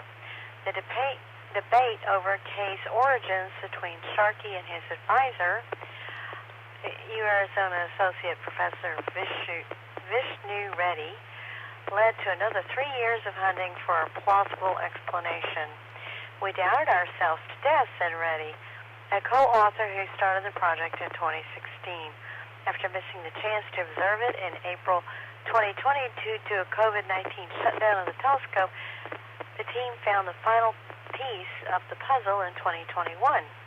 This spring, we got much-needed follow-up observations and went, wow, it is real, Sharkey said. It's easier to explain with the moon than other ideas. K's orbit is another clue to its lunar origins. Its orbit is similar to the Earth's, but without the slightest tilt. Its orbit is also not typical of near-Earth asteroids, according to study co-author Renu Malhotra, a Arizona planetary sciences professor who led the orbit analysis portion of the study. It's very unlikely that a garden variety near-Earth asteroid would spontaneously move into a quasi-satellite orbit like K's, she said. It will not remain in this particular orbit for very long, only about 300 years in the future, and we estimate that it arrived in this orbit about 500 years ago. Her lab is working on a paper to further investigate the asteroid's origins. K is about 4 million times fainter than the faintest star the human eye can see in a dark sky. These challenging observations were enabled by the immense light-gathering power of the twin 8.4-meter telescopes of the Large Binocular Telescope, said study co-author Al Conrad, a staff scientist with the telescope. That's it. This is from ScienceDaily.com. I'll turn it back to Net. This is WB5OZL.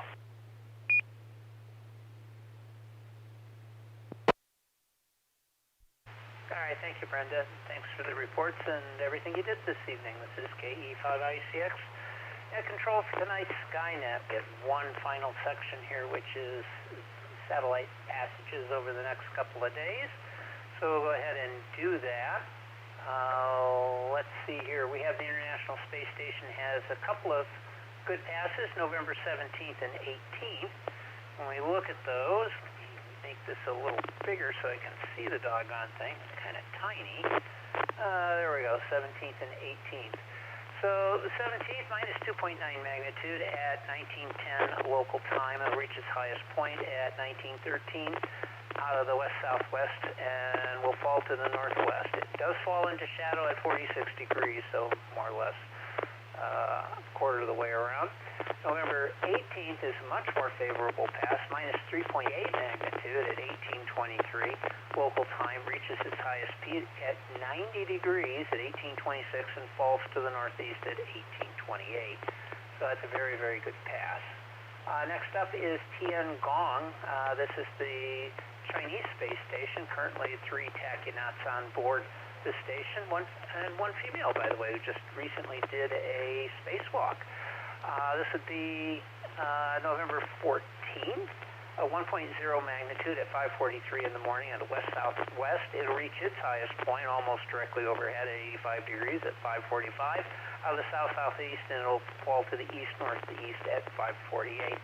Then finally, Old Faithful, which is Envisat. This is the north-south environmental satellite that is out of commission, but because of its size, it is reasonably easy to spot, although with our skies it's always a challenge. November 14th, we have 3.1 magnitude at 5:22 out of the north-northeast, reaches its highest point at 5:27, 78 degrees, and falls due south 5:32. November 16th, we also have a good pass.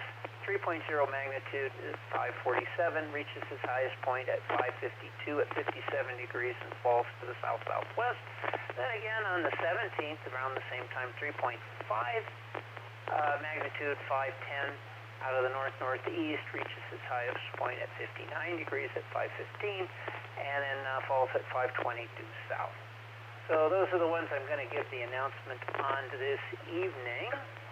Let's see, what else have we got? I'll take a final check-in. If you'd like to join us this evening, please come now with your call sign, your name, and where you're transmitting from. Recheck inside BB.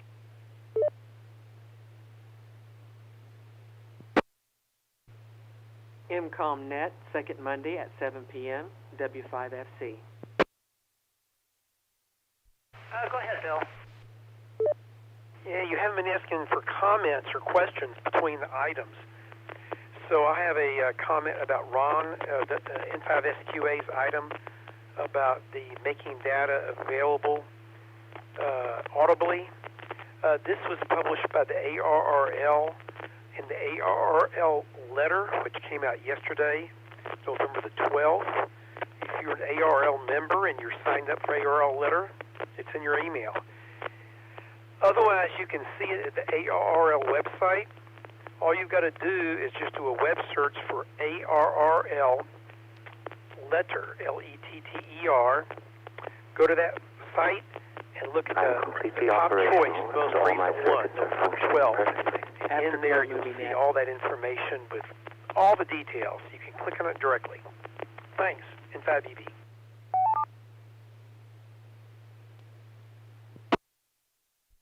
Okay, thank you, Bill. Does anybody need any fills?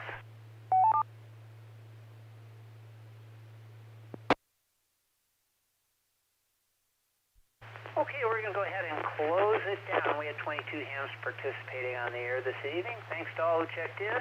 We hope you'll join us here next week and every Saturday night at 9 p.m. to discuss astronomy, space, and space exploration, because on this net, the sky is never the limit.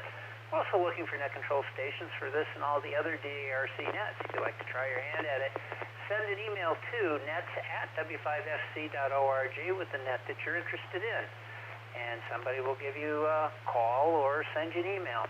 You can follow topics and discussion about this net and astronomy in general on Facebook and Twitter, as well as our audio and video streams, video archives, and other useful internet resources by going to the club website, which is w5sc.org. That's whiskey5friedchicken.org at the conclusion of this net.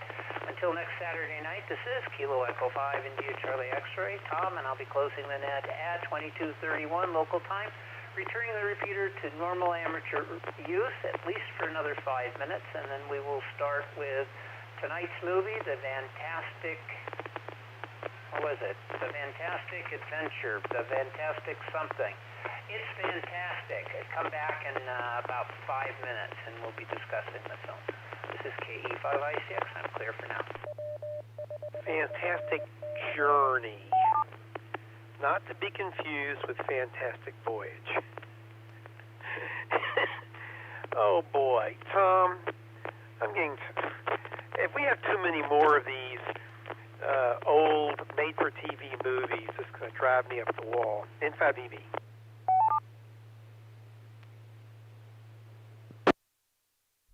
Well, you know, and we'll talk about it in the movie, but I agree with you. I thought that because it was the story editor was D.C. Fontana from Star Trek, I thought maybe this is going to be really good. And I try not to preview the movies. I want to see them with you guys and have a reaction. So, who knew? Oh well, it'll have a discussion of some sort. And I think we got a good movie coming up after that. I have to go look it up, but I'm pretty positive. Okay, we'll see you back in about 5 minutes. This is KE5ICX, clear. It just takes me back 45 years. N5EB.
wants to volunteer to be net control for tonight's Afterglow Movie Net, please come with your call.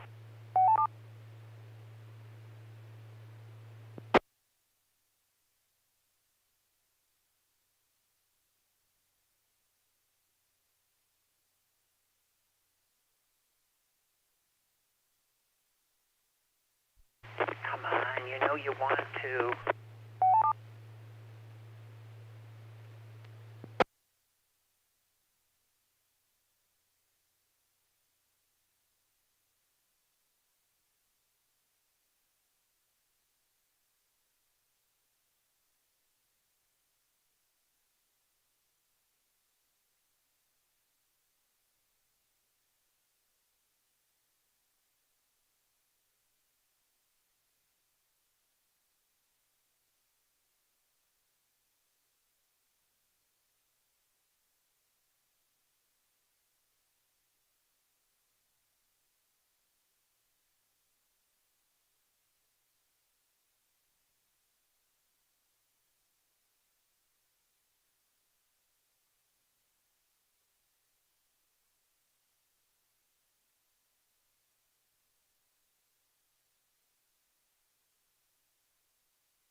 Alright, it's okay. I just did an hour-and-a-half net, but nobody wants to take another net.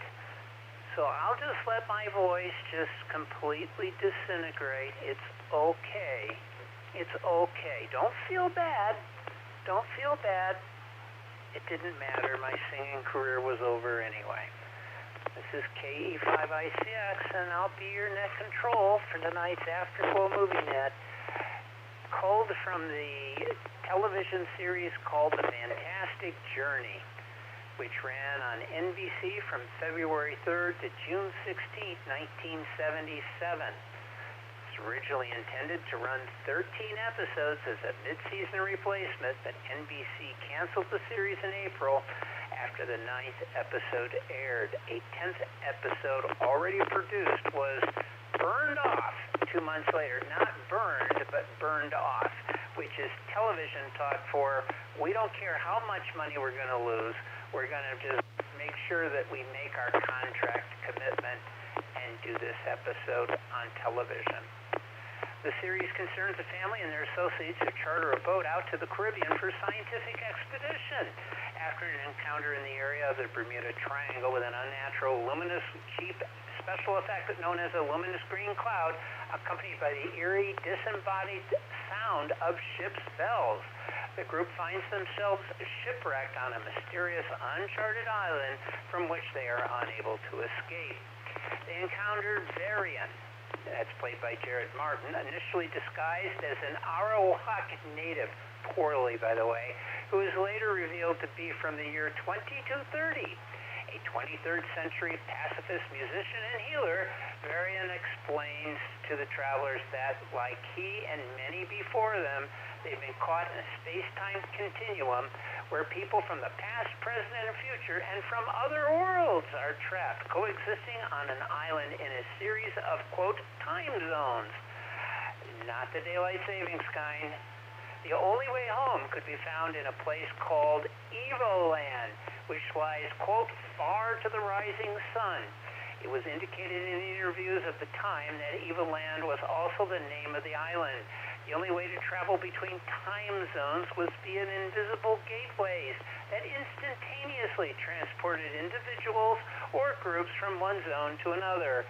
In one episode, Beyond the Mountain, the group encounters a second cloud. We didn't see this one. And is much the same effect, but splits the group. After the initial plot story, a steady group of travelers forms around Varian as de facto leader, and the series then follows this group as they travel across the many time zones of the island to find evil land. On their way, they encounter people from different planets and times who are also trapped on the island, who have adapted their plight in different ways. The pilot initially suggested the historical past would be explored. However, the producers of the show rapidly adopted a consistently futuristic tone during the series following pressure from the network. They also dropped 3 characters after the pilot as they wanted a more exotic group of travelers, hence the arrival of Leanna and Willoway. Leanna disappears from the last 2 episodes when Katie's cellular fell ill, probably from the scripts.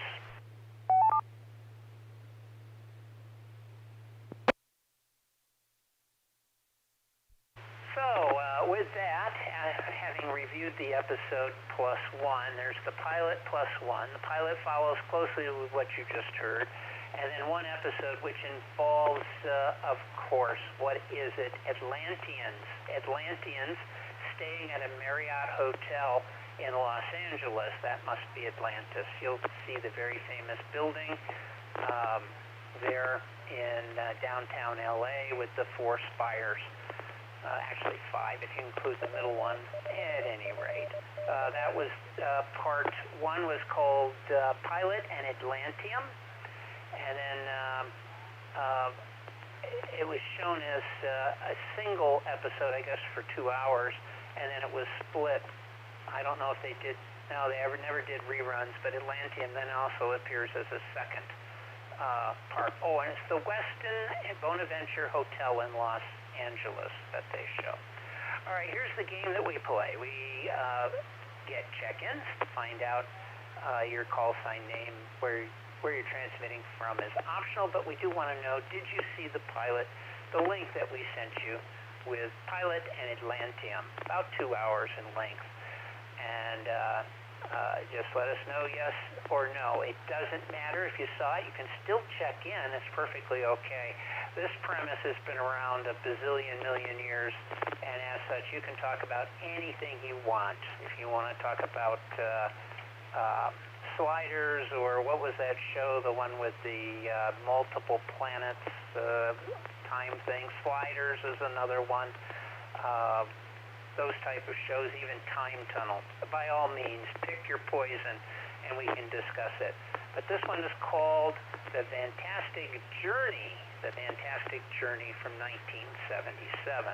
So we'll start with the plot, then we'll go second round. After check-ins, we'll do talk about the plot, then and probably premise. This is a television series. Let me reset.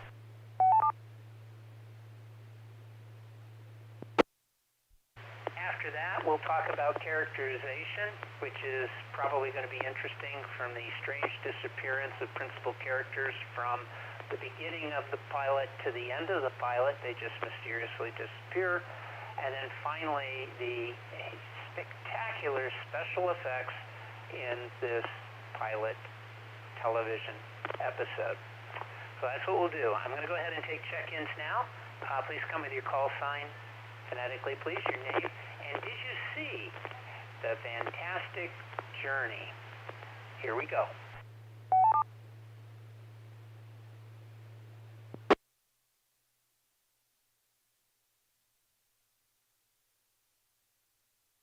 Is it time to check in? This is N5PB. Yes, I saw it.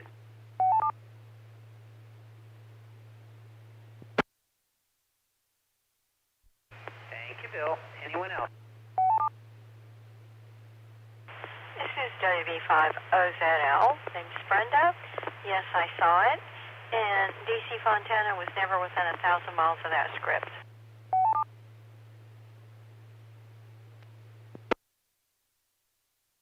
November Tango 5, Tango Mike. Tony in Dallas. I'm almost done.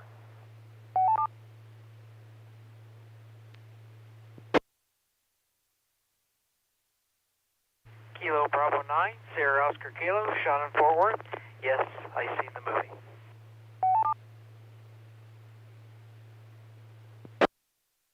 Kilo Golf 5. Bravo Zulu Whiskey, Jane near Wedford. Looks like I'm also going to be using Echo Link here. Yes, I've seen the film.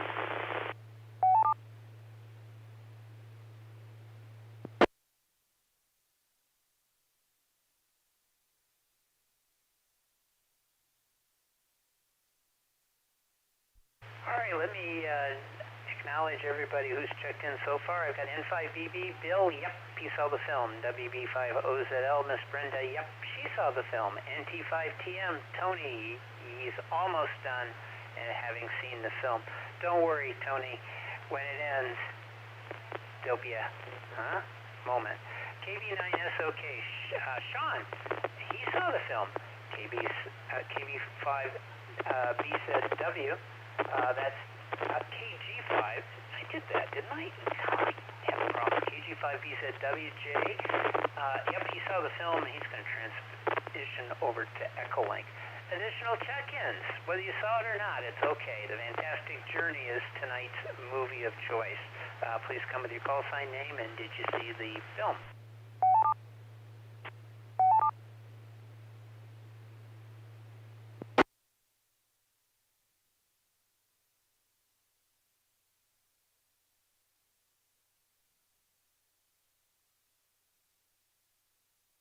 Okay, no problem. We'll come back to it in a little bit. We'll see if there's traffic net over on 7.2, and we get some stragglers in after that. So let's go ahead and go in order. That's fine by me. So we'll start with Bill, N5BV. What did you think about the plot to The Fantastic Journey? Not to be confused with Fantastic Voyage, which was a really good movie as opposed to this. Bill, go ahead. Well, first, Tom, somebody doubled with you. You might want to check them first.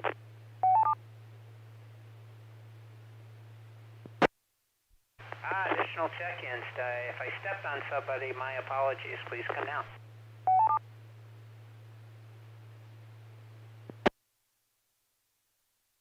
So, India 5, Golf Bravo Tango, Chris, I saw the movie.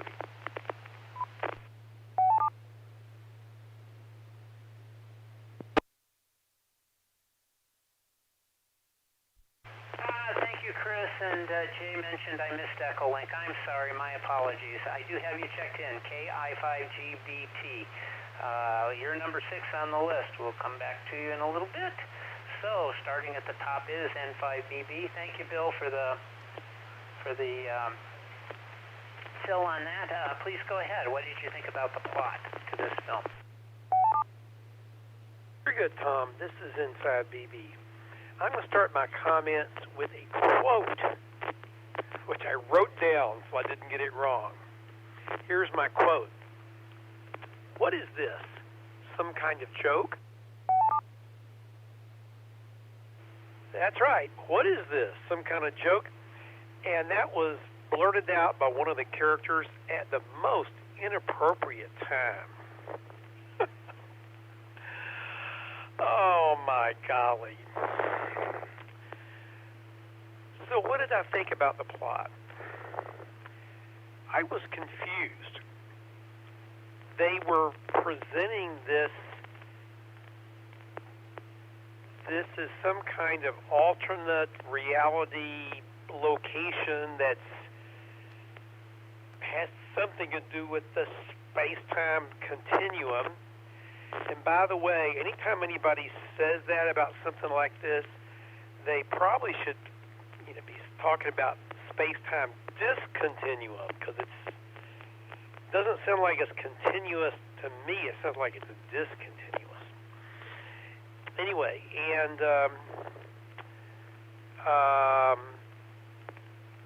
I was confused about the people from other times, and I guess other locations, because they weren't all out there in an island.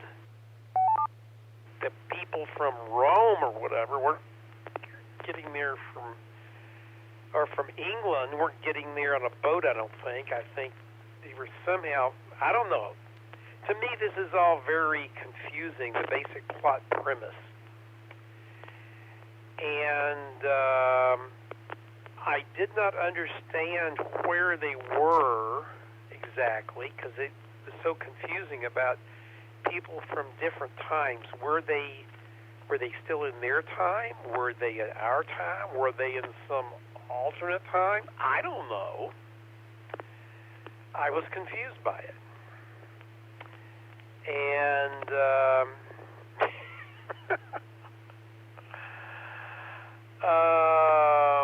I don't know. It just, I thought the premise was rather weird. Let's put it that way. By the way, I saw it. The original link I got from you was horrible quality, and I just wasn't going to watch it. So I did a little Googling, and I found a much better YouTube version that was pretty good, really, for a made-for-TV movie kind of thing, quality-wise. So I was able to survive on that quality. But the premise, the whole Bermuda Triangle related, boat goes out, they don't know where it is, and it loses communication and everything. Man, that's been done so many times before, after. That's just a very lame premise. And they tried to throw a bunch of guest stars in there, kind of B-grade and guest star kind of people, and they just kept kind of throwing them in there. And after I never saw this, by the way, back in the 70s, which was fortunate that I missed it. But when I read about the series, it sounded like they had a never-ending series of guest star people they would throw into it. And one of those deals, kind of like Fantasy Island.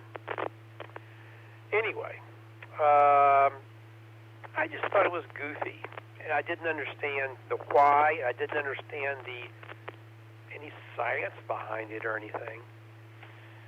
So, just a goofy made-for-TV movie about woo-woo Bermuda Triangle stuff. InfABB.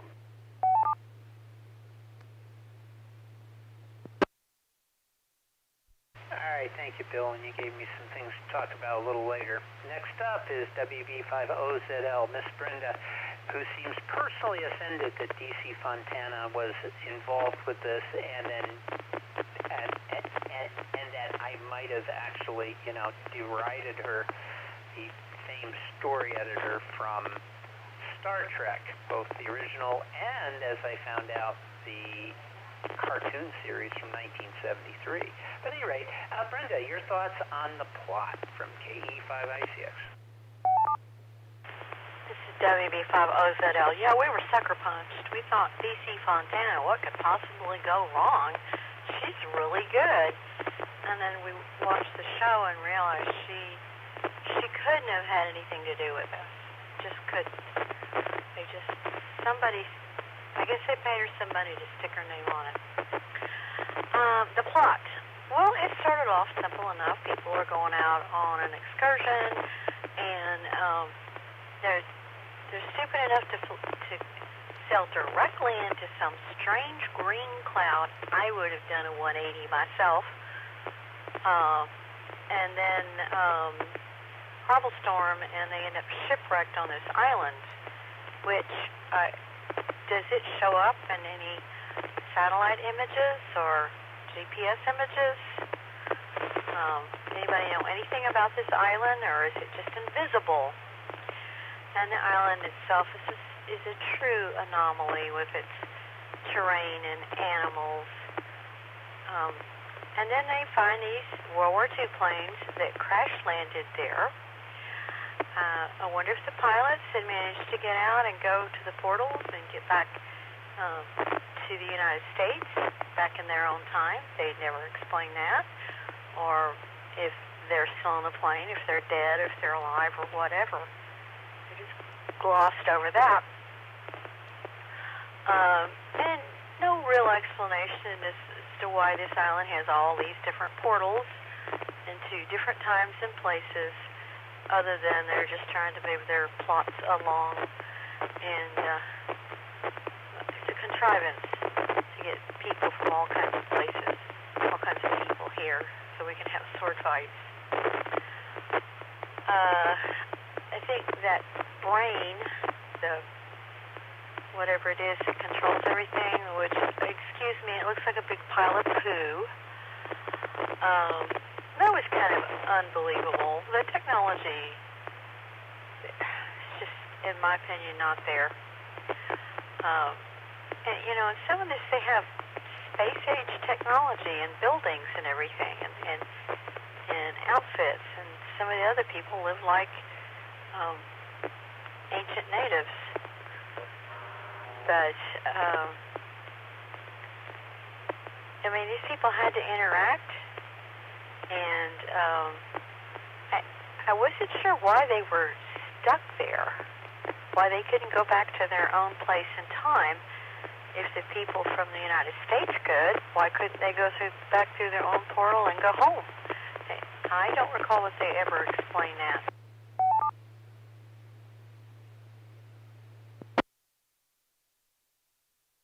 On the whole, I'd say the plot was just silly and juvenile and kind of below our exalted intellect. Saving grace is some of the actors were watchable and, you know, attractive and good actors. So there was that, at least. It certainly wasn't worth sitting through almost 2 hours, because it just went on and on and on and on. Too many fights, too many fist fights. All right, back to net, WB50ZL.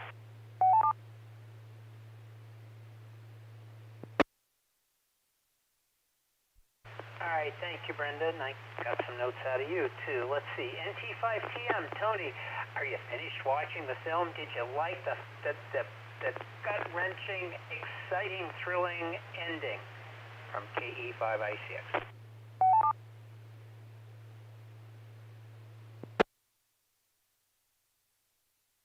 Well, you know, I really have to disagree with what Brenda said about the plot. I've just finished the movie, such as it is. You know, and she talked about its intellectual shortcomings, but she forgot to say that it was also contorted and disjointed. So I'd like to agree with everything she said, but also add it was contorted and disjointed. I really thought that they had a good generic television premise here. We have these people sucked into the Bermuda Triangle and planted on this strange island, and they could have had season after season as this quirky ensemble cast with, you know, a crusty old ship's captain and first mate and these young scientist, oceanographer types wandered about the island dealing with everything from, I don't know, the pharaohs to the Cylons. I mean, they could have just gotten a million scripts out of that. But no. They then had to quickly eradicate most of their characters and then just go with this thing about the people who lived in the early 80s office building and needed to suck the life force out of others to reinflate their giant brains.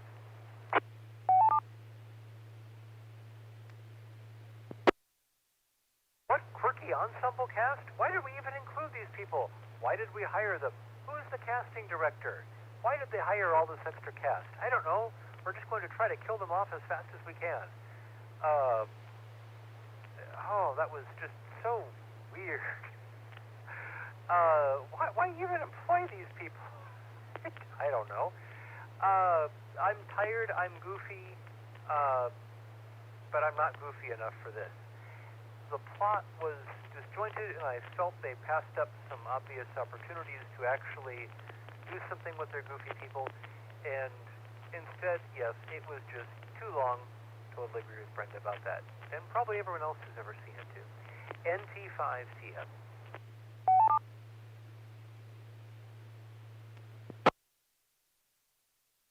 All right, thank you, Tony. Disjointed. Okay. Next up, KB9SOK. Sean, your thoughts on the plot to this week's movie, The Fantastic Journey from KE5I6.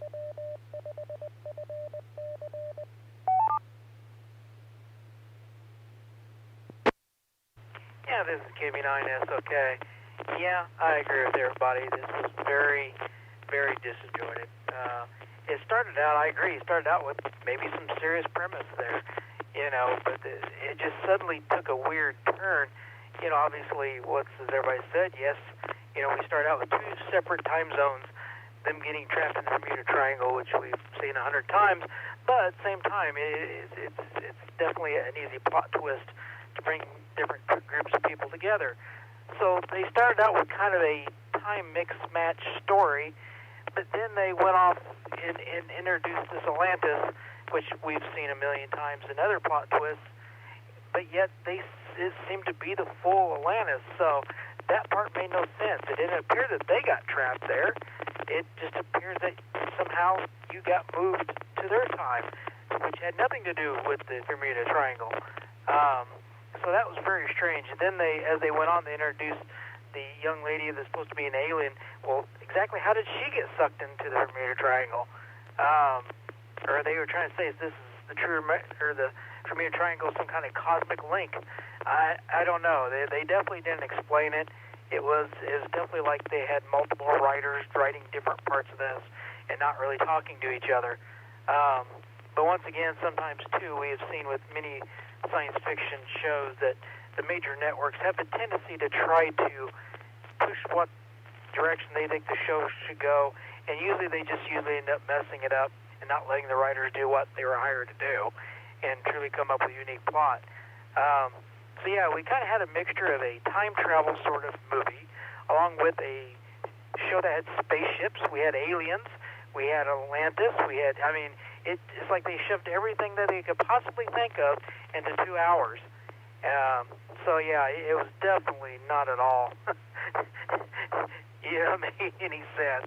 I seen what they were kind of getting at, but then they went off the rails, and I thought, wow, this is definitely not making sense, and it's a shame because I agree. I think there could have been definitely something there. And two, the scientists that got on this boat, they didn't really act like scientists when they got there. They didn't really try to truly investigate anything. They all just went hysterical and went crazy. You had people running off in boats and people just running off to nowhere, and they didn't seem like scientists to me. So it was definitely very strange. Now, the one chuckle I did get out as the movie started, you seen the captain in his blue shirt and white pants, and I thought, it made me think of Gilligan's Island. I thought for any time we were going to hear the music in the 3-hour tour. But that would have been a much better show to watch than this. So. Anyway, I guess there's not a lot to say about characterization, but we'll leave that for characterization. Back to the net. This is KB9SOK.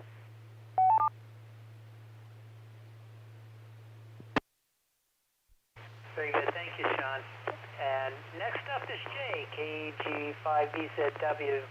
Jay, your thoughts on the plot to The Fantastic Journey from KE5ICX.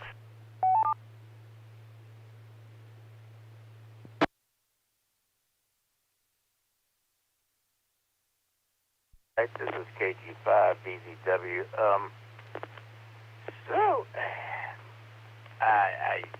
I don't know. It's hard to know where to begin with this thing. I have to say, the beginning of the film actually kind of got me really annoyed, and I almost didn't watch it. And it was because of the randomness, the kind of crazy turn of events that start with the 22nd century. I did give up watching, but I discovered I had a period of time that I could try again, and so I can't remember when I saw what, but it was because of the 22nd century guy coming out of nowhere. They go, oh, okay, this is very weird, but I can go with that.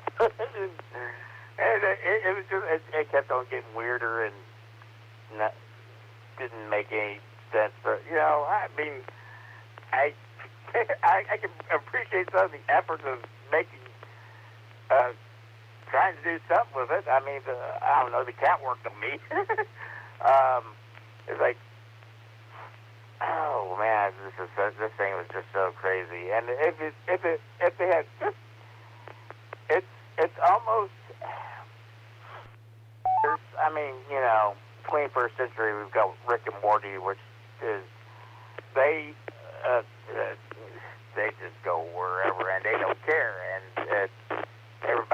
seems to have fun because it's not really supposed to make sense, but it's a comedy too. This is not a comedy, so that might have been the first problem. This thing, I don't really know what to say about it. It was, ironically, I do think I'm kind of glad I saw it just because I didn't know that something like this would exist. As it was, just as crazy and just after thing that just does not make sense and oh wow, I certainly didn't expect to go from to some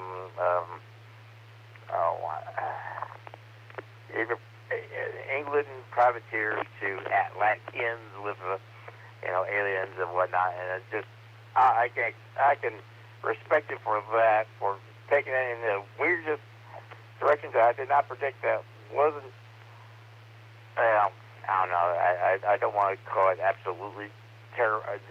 It had something. I don't know. I kept to the end, which is better than some shows, which it didn't make sense, but it wasn't so annoying that I just turned it off. So I don't know what else to add to that. So I'll leave it to the next person. KG5BCW.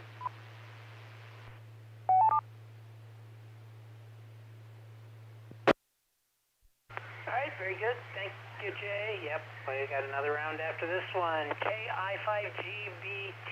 Chris, your comments on tonight's movie, The Fantastic Journey from KE5I6.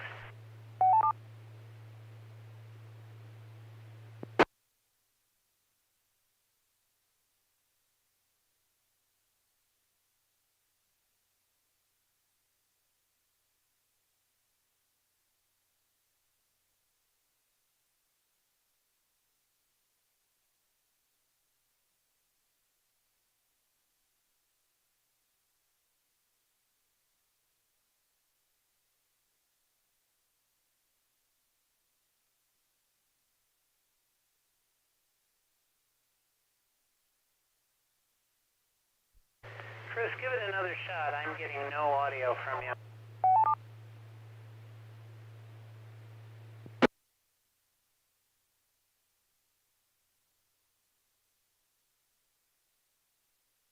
KI5GPT, that may be better. I did see the movie. It wasn't that horrible. I thought the first of it was interesting up until the privateer were introduced, and then it went south. And I think Jay kind of summed it up for everybody. That's pretty much what I was going to say as well. KI5GBT.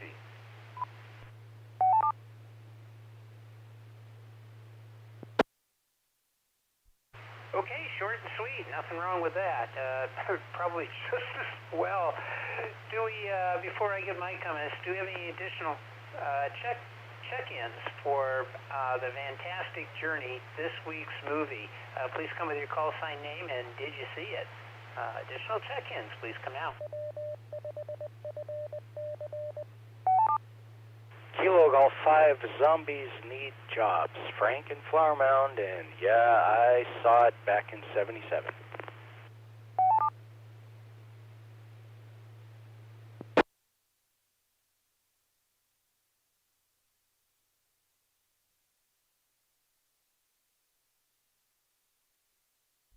Oh, all right. We'll be on the edge of our seats. Whenever Frank gives a review, it's very difficult not to laugh hysterically because he sees things that the rest of us don't or should. KG5, ZNJ. Frank, tell us your thoughts on this fine film. It's Kilo Golf 5, Zombies Need Jobs. Well, back in the '70s, I saw this thing. I didn't refresh my memory. So I don't remember a whole lot of it, but I remember I saw it. It was in '77. I watched it with my sister, and I think it was on NBC. I'm not sure, but we were really hyped up to see it. Like we just wanted to see this so badly, And I remember we just fell asleep. And, you know, here's the thing, right? When you were a kid in the 70s like I was, you had a lot of questions about stuff like time travel, UFOs, bionics, the lost city of Atlantis, the Bermuda Triangle, and Sasquatch. You know, like, you wanted some answers. And every time you went looking for answers, you basically got scammed. You know, I just remember trying to look for answers for these things, and, you know, you'd watch Bigfoot and Wonder Boy, or you'd watch Land of the Lost, you know, and you felt cheated.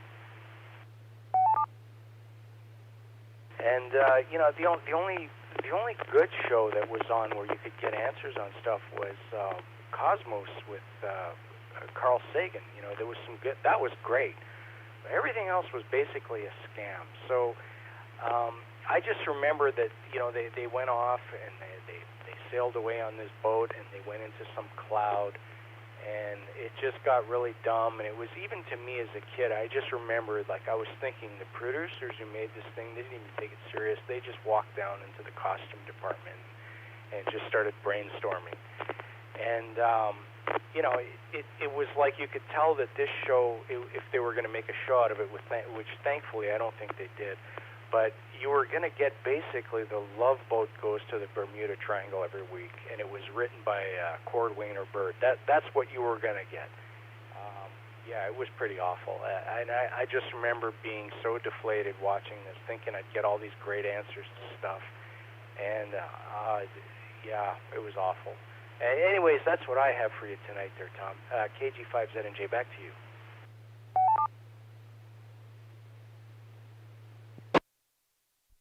Well, thank you, Frank, and thank you for those comments. I got bad news for you. They did 10 episodes of a television series. I'm going to read each of the plots, just the beginning introductory topic sentence for each of them, so that you'll get a feel for the rest of the series. But I do have comments about what we did see, which is about 2 hours long. So it was the pilot and Atlantean. Actually 3 episodes, it looks like. Atlantean, Pilot, and Vortex, although I don't see Vortex listed in here. But that's what it says. 3 different episodes. Some of the comments. Let's see.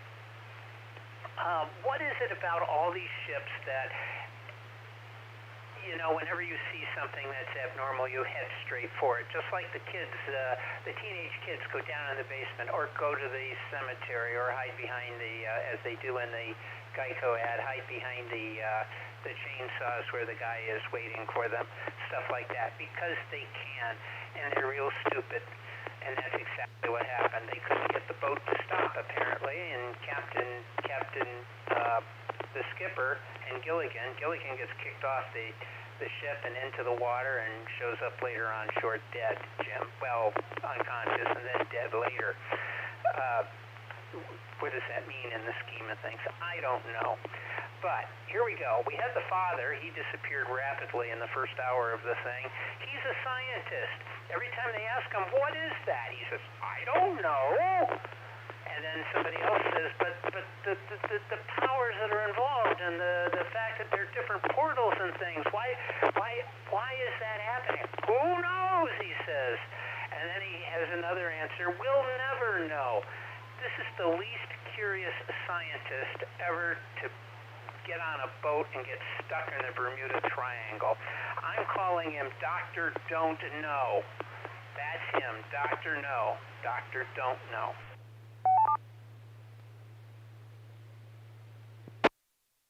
Oh, and to add insult to injury, he starts talking about chariots of the gods.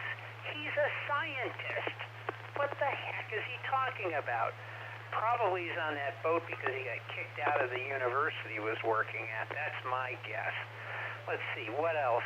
Oh, the mom who disappeared later on when she's with the profiteers, and they start talking about the blockade of 1588 and Francis Drake and all that. The guy asks her, who is the queen? And she thinks that they're playing charades or something, and she says, I don't know. And then she says that it's the year 1977 or 5 or whatever the heck it was. Well, all she had to do was, and he says it must be Queen Elizabeth. Well, yeah, it's a different Queen Elizabeth, but it's the same name. That shouldn't have come as a surprise, even though they're doing costume stuff like Renaissance style. So I don't know. That didn't make any sense. And somebody mentioned the boat. Where's the boat? Where's the ship? What are they doing here? What's the blockade? What are they fighting pirates? I don't know. I can't figure it out. I have no idea. And then we get they're at Atlanteum, and they've got the Westin Hotel sitting there in the middle of nowhere. And I think Tony mentioned it. Is it the whole Atlantis? I don't know. It's just one building, and it's run by a deflated brain from Lost in Space with some bubbling going on. Except that it got really excited and grew in size when it started getting the powers of one of the people in the thing, the kid, Peter Preston from Star Trek 2.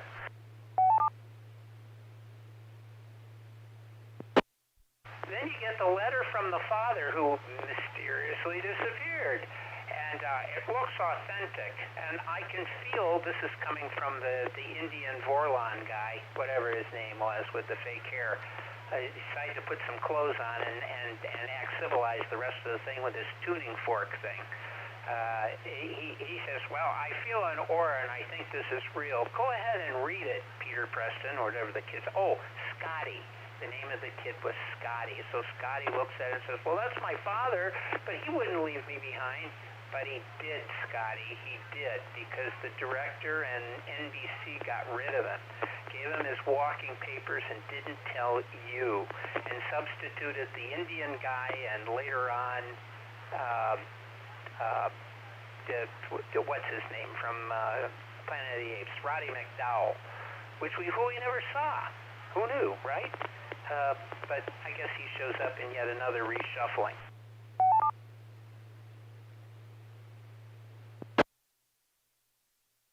All right, some other comments here. One of the things, okay, I got that father stuff. One of the things that they try and do is people realized about this time when this movie came out, or this series came out, that Star Trek was gaining momentum. That as a syndicated series, and by the way, there's a whole history of Star Trek over on CNN on Friday nights. They're doing a 10-part series about the history of Star Trek. Last week was its origins and its revival, and this week was about the animated series. But I won't go into that, except that it was at this time period that we're talking about. And people were trying to figure out, how can we reconstitute Star Trek without the super expensive special effects? And they were expensive at the time.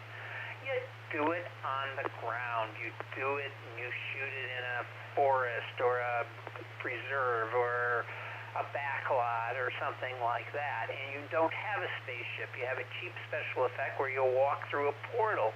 And then you can do the same stories. And it works fine. Everybody's happy with that, except that it looks fake, it's bad, and then you have to contort a story around that idea, and it just doesn't work.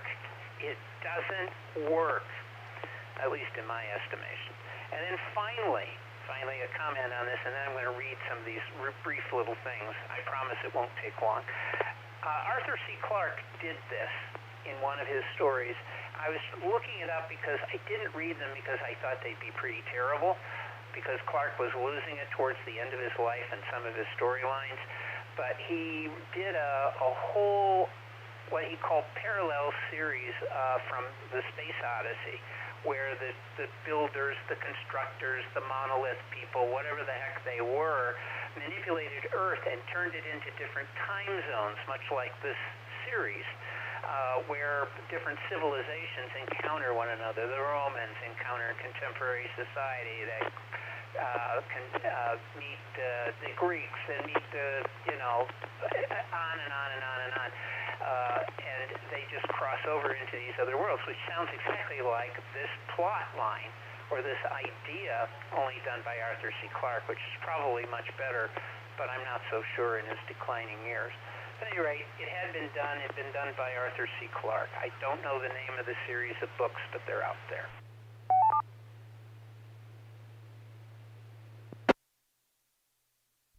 All right, I'm going to read just the first sentence of each of these plots. So the first one is a party of scientists disappears into the Bermuda Triangle and becomes trapped on an island where the past, present, and future coexist. Fine. With many of the original party, this is number 2, Atlantean, with many of the original party returned to their own time, Varian, Scott, and Fred find themselves caught up in the machinations of a maniacal brain in a box called the Source, which has enslaved the inhabitants of the city of Atlanteum, which is actually the Westin Bonaventure Hotel in Los Angeles. Number 3, Beyond the Mountain. The travelers are separated by a red cloud which leads Liana as a guest of Jonathan Willoughby, who is the master of the utopian society of golden-garbed androids and others trapped in a dark swamp surrounded by shaggy, green-skinned humanoids. Number 4, Children of the Gods. The travelers arrive in a new time zone and meet a young boy who has escaped from a community inhabited solely by children, led by a bullying teenager called Alpha.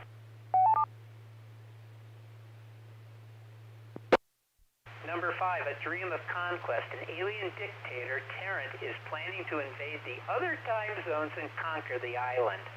Number 6, An Act of Love. Varian, under the influence of a love drug, meets a woman named Gwyneth from the religious community in a geographically unstable time zone. 7, Funhouse. Arriving at a strange, seemingly abandoned 20th century fun fair, the travelers become part of the game played by an ancient Greek sorcerer named Apollonius, who, with the help of a female werewolf, planned to possess Willoughby's body so that he can escape his imprisonment. Number 8, Turnabout. The travelers encounter a city where women are subservient to brutish male authority. 9, Riddles. Guided to an old house by a mysterious mounted messenger, the travelers, minus Leanna, quest for an object that will assist their search to Evil Land. And then finally, The Innocent Praise. A prison craft from Earth's future crash lands in the time zone where the travelers are resting, releasing 2 prisoners, a convicted murderer, and a thief into a community of stranded humanoid aliens that do not comprehend violence or the concept of doors and locks. Sort of like Canada.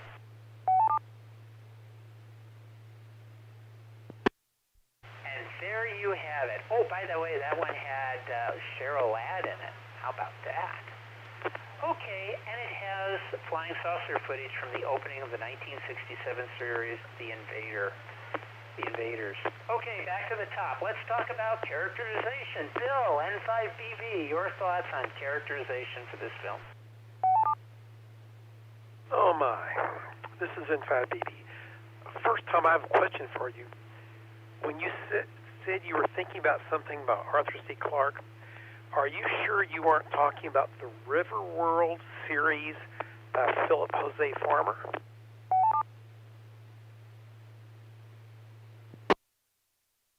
No, I am familiar with that, and we watched the pilot episode from Sci-Fi with that, and I don't think they ever did any other ones after that, so I'm familiar with it. No, this is another series, and I cannot remember the name of the darn thing. I figured it'd be something Odyssey, but I cannot find it. If I can, I'll let you know. But no, it's a different thing, but it falls into one of these premise alternate timeline things, discontinuity, as Tony likes to call it, but no, not the same. Go ahead. Okay, this is N5BB. I'm the one that said it's discontinuous rather than continuous, but yes.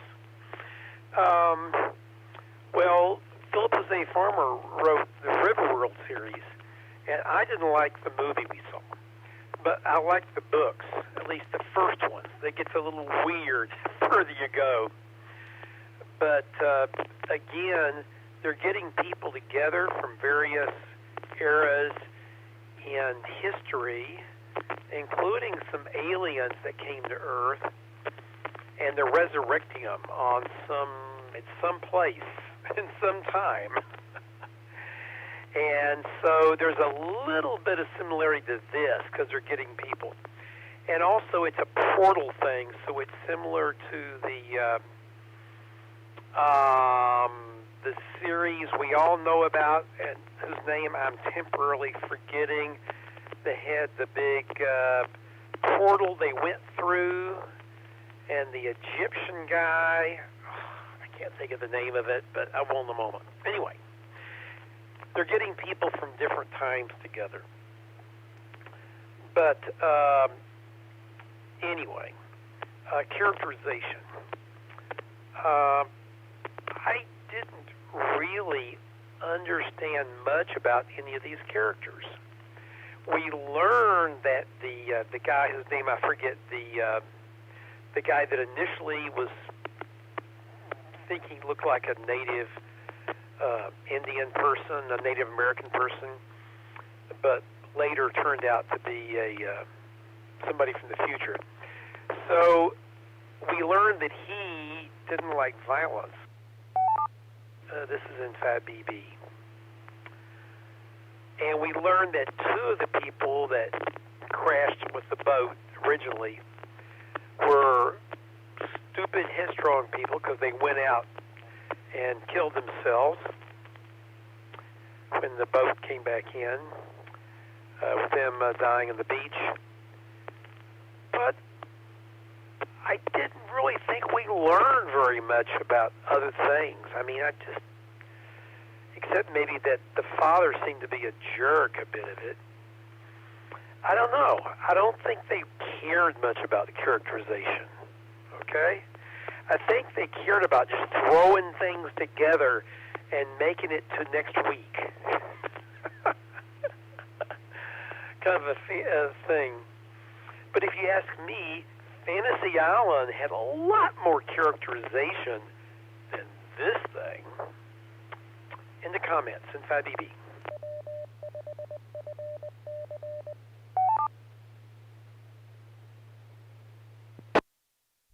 Thank you, Bill. And by the way, Fantasy Island has Mistopheles, I can never pronounce the name, the devil in it, where Mr. O'Rourke encounters the devil. And guess who the devil is? It's Roddy McDowell.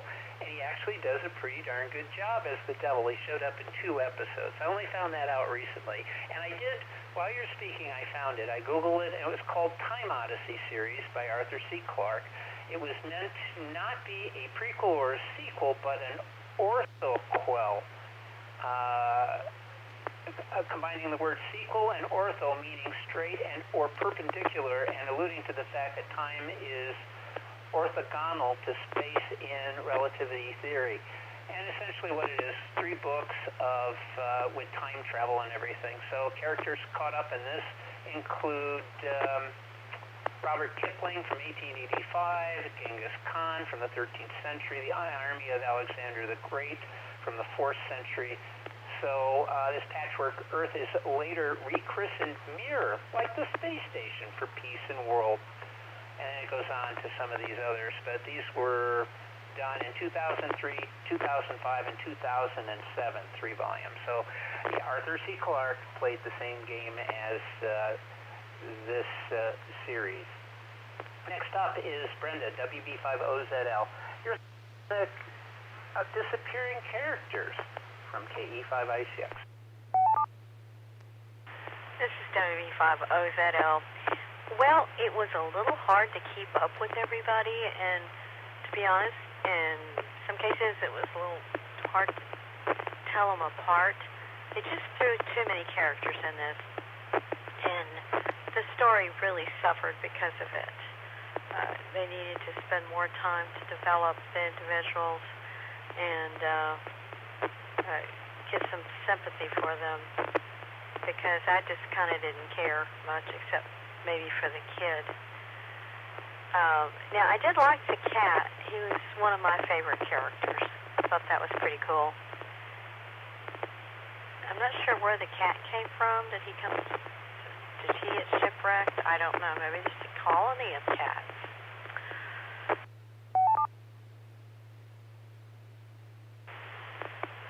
An awful lot of the characters that were introduced it was just kind of pointless. They were just there to sword fight or something. And you know, it was just sort of frivolous. Let's see. I do want to question, when the kid goes back to his own timeline, is he on the same island, shipwrecked, or does he go back to his house? They don't ever tell us that part, and I would like to know. All right, back to net, WB50ZL.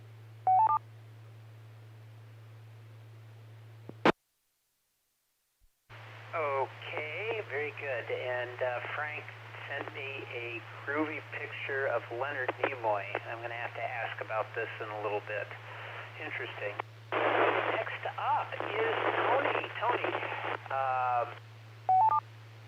what did you think about the characterization, such as it was in the disappearing characters from KE5ICX?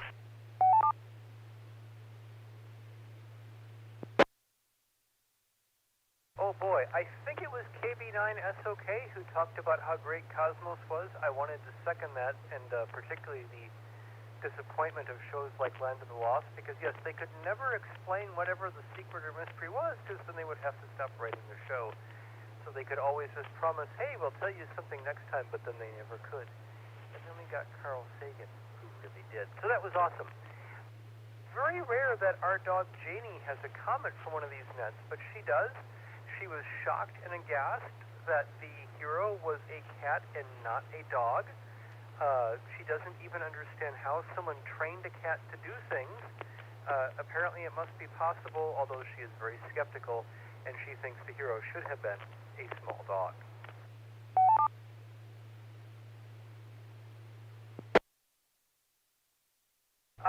From my point of view as a human, I really thought the demographics of the characters were kind of odd. We have a young boy, a lot of adult men, we have some older men, like the men who are charged with, I don't know what they were doing exactly, stealing his life force or something, deflating the young boy to reinflate the old brain. They were old men. But mysteriously, only like 2% of the characters are women, and for some reason, they're all young and wear short skirts. Isn't that interesting?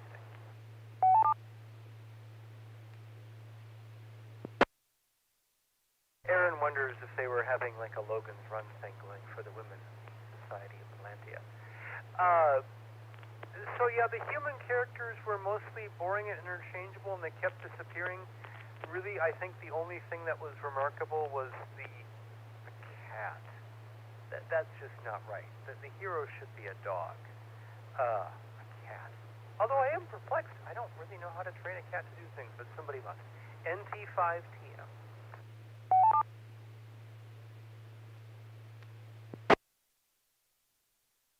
Okay, thank you, Tony. Next up, KB9SOK.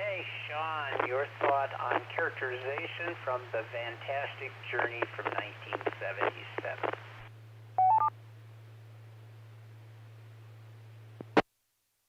Yeah, this is KB9SOK. Yeah, I was just going to make a comment about your comment earlier, Tom, that I agree. It does seem like in this time frame they were seeing the success of Star Trek, and they were trying to duplicate that magic, and obviously failing with a lot of these sci-fi kind of shows that they were trying to produce. Obviously, a lot had to do with budget. And just like we've seen I think about the same time, Space 1999 came out, and if I remember right, it's been a while since I watched it, but it seemed like it was pretty rough to watch as well, even though I think it did last maybe 2 seasons, but it wasn't particularly good either. So they were definitely taking a stab at trying to reproduce that, but like you said, they didn't really want to spend any real money. And that seems to be an issue for the networks, I guess, just because of all their overhead. Yeah, as far as characters, yeah, I agree. The cat was the most interesting. As we never really got to know anybody because they kept killing them off. And yeah, the boy was probably the character that obviously we've seen the most, but even I didn't see a whole lot of development there either. And I guess maybe there would have been if, you'd watched the whole series, but yeah, very flat characters, not a lot to say there. Very stereotypic, it seems like.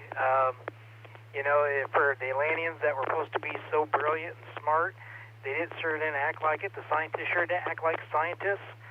And our guy from the future that didn't want to hurt anything, obviously whoever wrote his character must have been a fan of Doctor Who and gave him a sonic screwdriver that could do anything. And it's just very odd.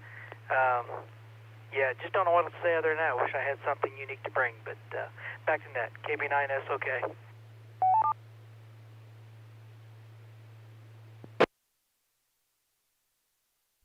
All right, thank you, Sean. And I'll make this one comment. I'll have to interject while I think of it because I won't remember it later on. They went out, put this thing out on DVD.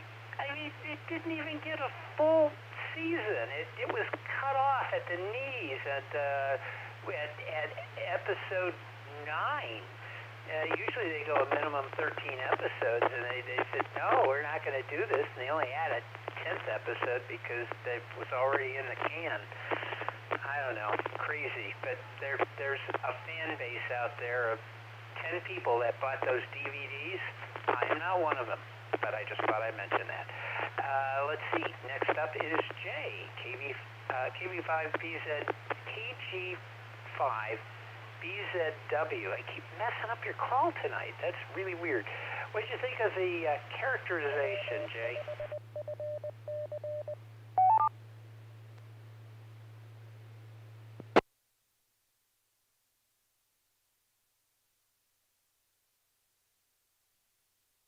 This is KG5BZW.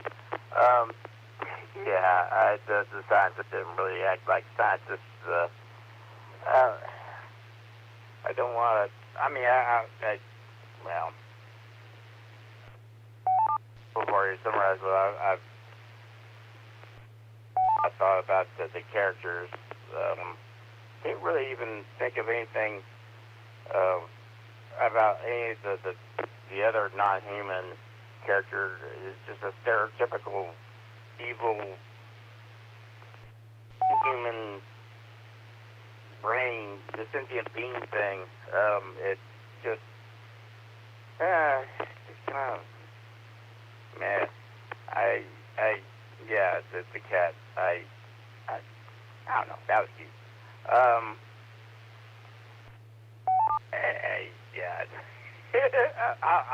I will acknowledge some of these comments about maybe it should have been a dog, but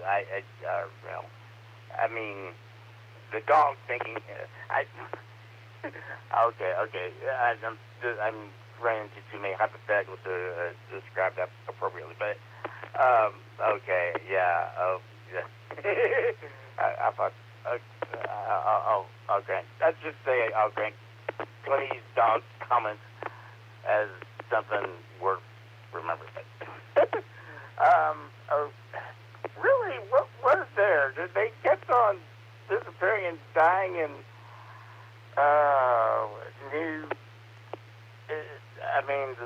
the lady from another galaxy. We don't know why. There's a lady from another galaxy. She's just a lady from another galaxy, and I just don't know. Compared to the one series that doesn't really care, they really don't have to have a series that doesn't care about the characters to be able to execute it where, I don't know how to explain it. This was honestly just a little bit too serious for what they were making with it. It's just that. And it's so, the scientists, I don't know. I can't imagine using a binocular microscope, right? Maybe on I could imagine it being done on a ship right out in the open. Where, you know, you got sea spray and everything. It's just, you had that one scene just to make everybody try to be all the scientists to be, you know, sciencey or whatever. And that didn't even make sense. Although we're talking about characters, but still, gosh. And of course, the English bit with the privateers is like, okay, you know, English does evolve. I'm pretty sure everyone did. I know this is for the common folk of whatever TV people were, you know, they're trying to run the show for, but still, I just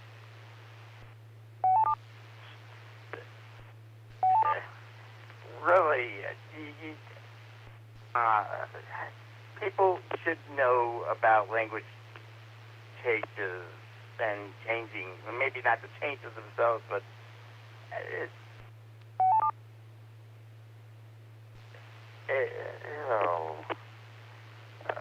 I think about it more, I just don't like.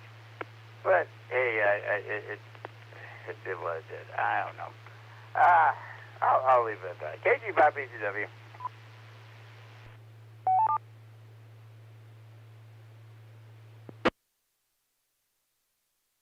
Okay, very good. Thank you, Jay. Next up is Chris, KI5GBT. Chris, your thoughts on characterization for the fantastic journey from KE5ICX.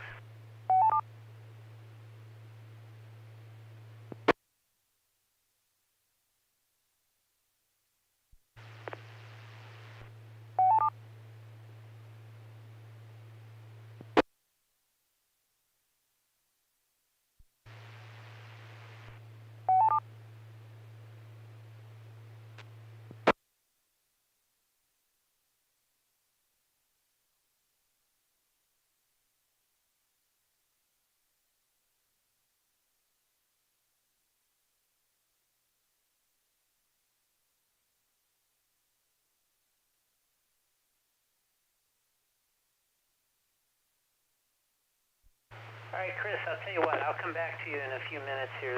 Your audio disappeared again like it did the first time. If you do what you did last time, we'll have you back. So once you do that, I'll come back to you right after Frank. So KG5ZNJ. Frank, your thoughts on characterization, please.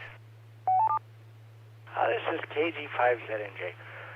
Well, I don't remember a whole lot of the movie, but I remember the kid. And I may be wrong about this, but at the time I seem to remember that was the same kid that was from The Return to Witch Mountain, which is another one of those movies that I was really excited, you know, to watch before it came on, and I was bitterly disappointed with it. So I hated that kid. And when I saw him in this one, I just remember oh man, I just didn't like it. You know, like that made me really not like that movie. And maybe I'm wrong about that, but that's how I remember it. And you know, it's not Fantasy Island, okay? It's Fantasy Island. It's the most fine and supple and sumptuous Corinthian leather. Yeah, that man, what a great show that was. I just remember the one time when you know, the guests were getting off that the boat or the plane, and you know, Mr. Rourke said, Mr. Davis, Hemingway would have loved him. Who is Hemingway, boss? Tattoo, you make me tremble with disgust. Anyways, great show. And yeah, the Nimoy picture I sent you in the purple suit, that was from In Search Of from 1976. What a wonderful show that one was. But it was still a disappointment if you were looking for answers to stuff like I was. You know, guys, you know, the Star Loss doesn't look that bad now, does it? Anyways, KG5ZNJ, back to you, Tom.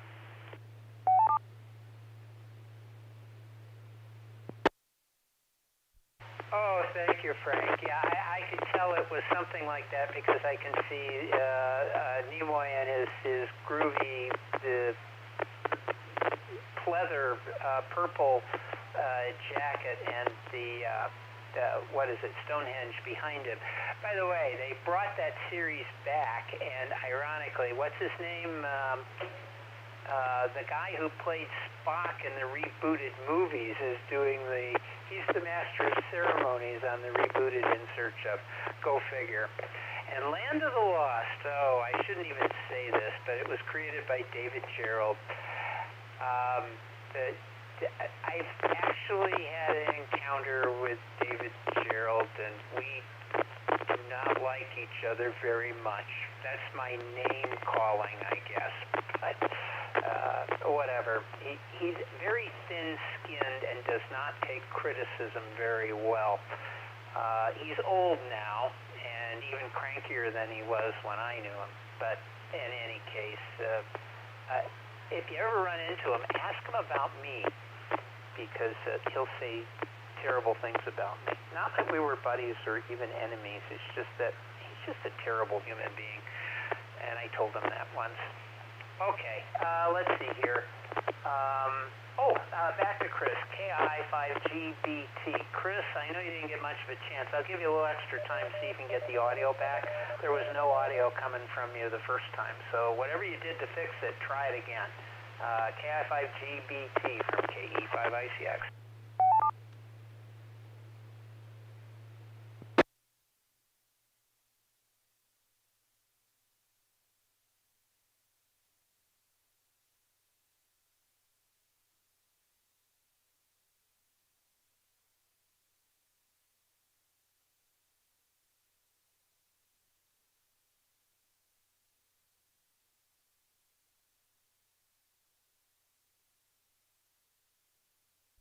Okay, I think he may have given up on us. Well, there's one more round here of about 13 minutes worth of time, so we'll come back and give him one more shot towards the end.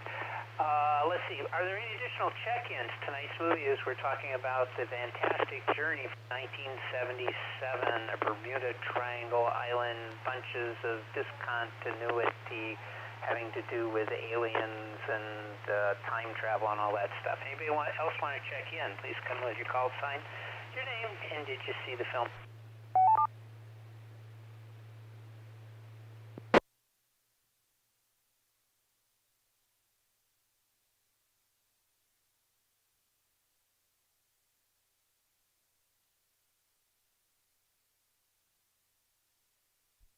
Okay, none. So we'll go to the top. Bill, your thoughts. Anything you want to talk about on the film? Special effects? Anything that has come up in discussion you want to comment on? It's open round. Go ahead. N5BB from KE5ICX.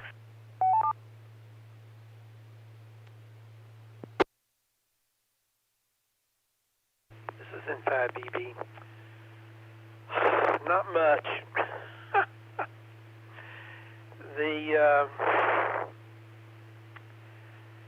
The ship being pulled toward the cloud, of course, nothing rational about all this. It's just something thrown on there, no reason.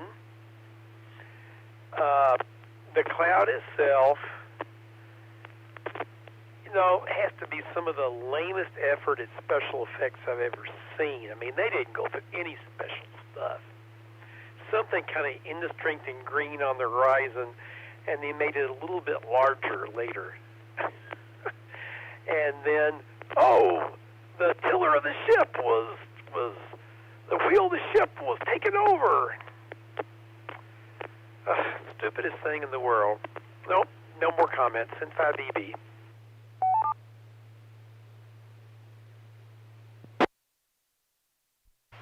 Thanks, Bill. And I'll just say in response to that, I think they rushed this thing into production. They had a very short time frame to actually get started on it. And I'll bet you because of that, they also had a short time frame for production and completion. So it wouldn't surprise me if they were just, goose-stepped this thing through to get it done. Next up, Brenda, WB50ZL. Brenda, anything you want to your little heart's content about this film. It's open mic. Go for it from KE5ICX. WB50ZL.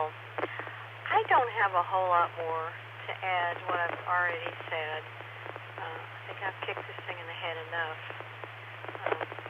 It's interesting what makes a good movie and not a good movie. If I try to explain to you the plot of the final countdown and you'd never seen it, you probably would say, man, that is really lame. But it's one of my favorite movies, and I watched it many times.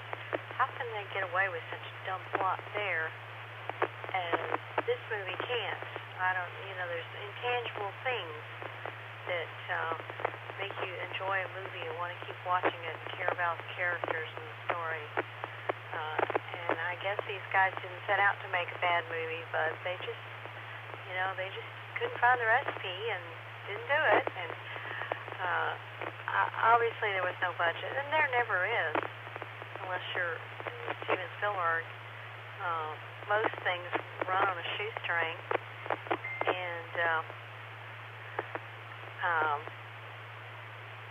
and it shows. So, but they tried. Some actors got work for a while. It may not be something they're terribly proud of, but they got work. They just made so many mediocre shows back in that era. It's like they just had to crank them out overnight. And so many forgettable movies and TV shows. All right, back to net. WB50ZL.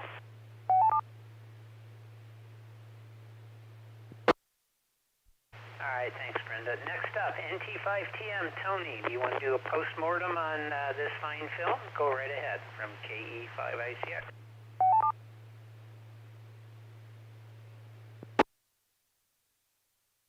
Thank you, Tom. First, an apology. It really sounds like I misremembered and misattributed who it was who was talking about looking for answers and picking on Land of the Lost and praising Carl Sagan. I guess that was Frank, and I apologize for giving credit to that to someone else. Sorry about that. I'm sleepy and not taking notes. I do want to say that it is possible to have a discontinuous movie or discontinuities without being disjointed, or at least that's true with books. I was reminded of the Philip Jose Farmer Riverworld series, and that is often very discontinuous. People move from one place to another, sometimes by killing themselves, so they'll be reincarnated somewhere else. Strange things happen, Mark Twain appears, but by giving the story some very strong characters with a very strong goal, a very strong drive to accomplish their goal, like Richard Francis Burton, the author managed to avoid being disjointed. There are jumps, there are changes, there are surprises, but yet we seem to have focus. The plot has abrupt shifts in time and space and scene, but yet it always has a focus and a common goal. And that's just what incompetent writers like the folks who worked on this particular movie can't do. Those disjoints just make no sense. So that's my postmortem, NT5TM.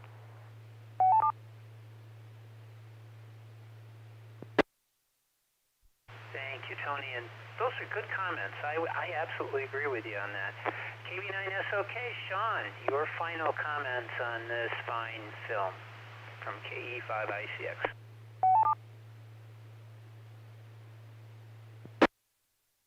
Yeah, this is KB9SOK. Yeah, there's not much to say about the special effects. Obviously, they were not particularly good. But yeah, just to kind of echo what Tony just said, yeah, that, you can have they just didn't follow their own plot. They just jumped all over the place. Show, like you mentioned earlier, Sliders, at least you had a common theme through it all. They didn't just magically change the science. You knew that they were jumping from alternate universe to alternate universe, trying to get back to their own, but it was always the same plot or the same device. We've seen it with Quantum Leap. when he was bouncing through the different time periods, trying to get back. And but once again, it was a common thread. And another show, kind of from, I think it might have been the early '80s, Voyagers, where they had the watch that allowed them to pass through time. Not particularly a good show, but it was better than this one. So yeah, it makes a lot more sense when they keep the, if you want to call it science, but at least keep the same basic rules, so it's much easier to follow. It makes much more sense. So yeah, they definitely didn't follow that at all here. But yeah, not much else to really say about this movie, other than, you know, I think sometimes, you know, these networks get caught up into the cost, and think they just, it doesn't cost a lot of money necessarily to make a good series. Kind of an example, I think it was NBC that had started out, had the Supergirl series, and considered it a total disaster, and because it cost too much money, they said it wasn't worth doing, but yet they passed CW, and it's been a huge success over there. You know, so you can make good television without spending lots of money. It's just a shame sometimes the networks get caught up with all the overhead and interruption, and, you know, end up adding additional costs that just don't need to be there, and ruining potentially good series. But I'll get off my soapbox. Back to net. KB9 is okay.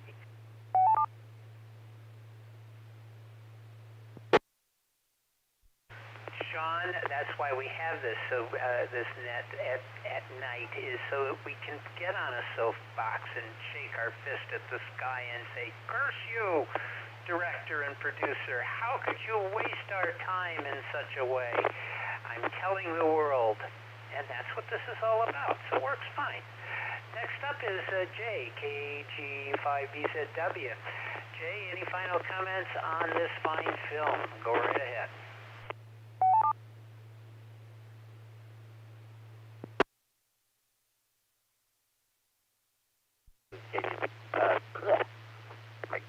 Let me see if I can actually say my quotes on KG5BZW.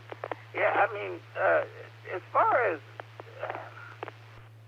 we're getting to some nuances where I'm not sure I've got the, you know, literacy to really cover it all. As far as, you know, disparate time periods being covered and all of that,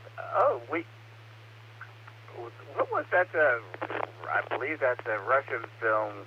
It was about it just kind of done in one continuous shot, and as it traveled through, I want to say St. Petersburg. Oh God, I'm not quite sure remember what that place was, but you know, it seemed to just kind of bounce back and forth between time periods and everything. It kind of had its dreamlike qualities, but it wasn't bad. I don't know. I think I might be getting off topic here.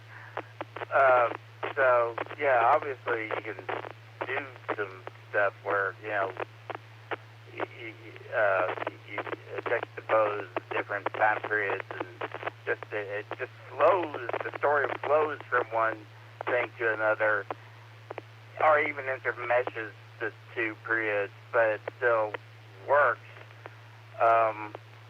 Yeah, I mean, surely there's people that can do that. Stories have done that. I feel like I don't want to get too much. Anyway, the final comment, you know, there was that one, I'll say the stop motion Cobra was not bad, but there wasn't that much otherwise. Special effects, I thought that was terribly, you know, worth reviewing. So other than that, I'll leave it there. For the next week's film, 5BZW. Next.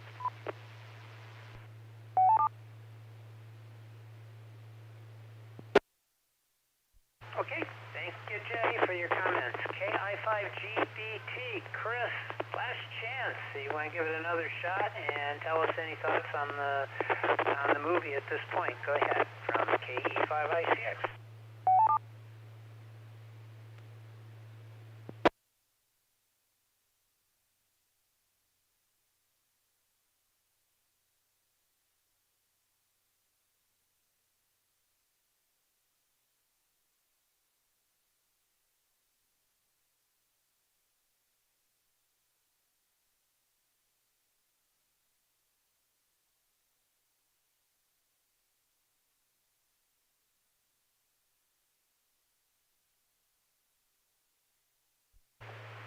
Well, Chris, you gave it the college try. There's still no audio tonight, so we'll let you debug it for next time. But thanks for participating, and I hope that doesn't discourage you from coming back next week.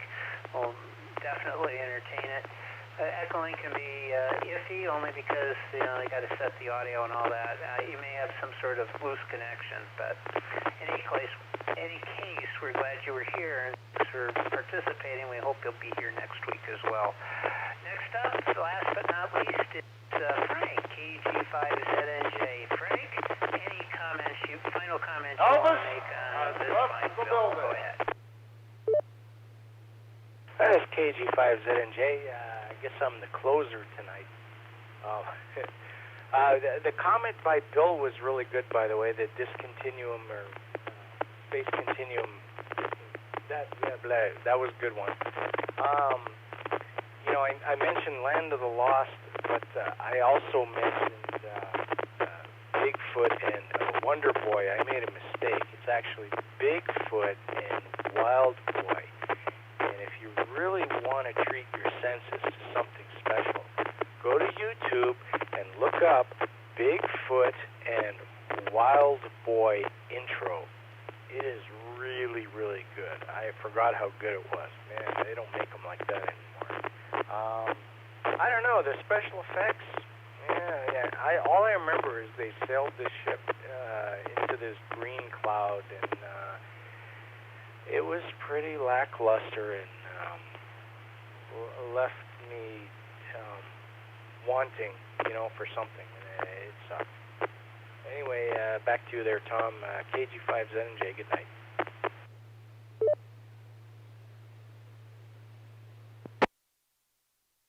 Yeah, thank you, Frank, and I do remember that. Actually, my brother was watching that show. I was getting a little too old for that stuff, but I do remember the opening, and I remember a bit of the show. In fact, I can't get it out of my brain. I think I'm going to need therapy. But in any case, I agree with you. Okay, I don't have any real final comments about it, except that, it was just a low-budget production and lacked focus, which has already been said. Special effects, I think, were rushed and poor. Some really crappy computers that they built. The Westin Hotel looked pretty good, but it was brand new, and it wasn't built by the studio, so there you have it. In any case, that's it. I will go ahead and give you the movie for next week. We get an upgrade, folks. Sky Captain and the World of Tomorrow from 2004. I'll send the links out. This one is on YouTube, and it's a freebie. And it's decent quality, too, so you get your eyes back for this. I remember when I first saw it in 2004, I went to the theater. I rather enjoyed it. I thought it was a lot of fun. So enjoy that movie. It's about 2 hours long, maybe a little less. If you want to sign up or get information on the movies, you can go to YouTube. Not YouTube. You can go to Facebook or Meta, I guess is what it's going to be called, and look for Afterglow Movie, 2 words, and just sign up, Afterglow Movie, and we'll add you to the list. Or if you're not a Meta fan, you can always send me an email, Kilo Echo 5, India Charlie X-Ray, KE5ICX @yahoo.com, and say you want to join the Afterglow Movie Gang. I'll send you the links and info on each movie as they come out. So there you have it. Until next week, this is KE5ICX. Have a good evening, and don't you go traveling through time without an appropriate device. See y'all later. This is KE5ICX. I'm clear.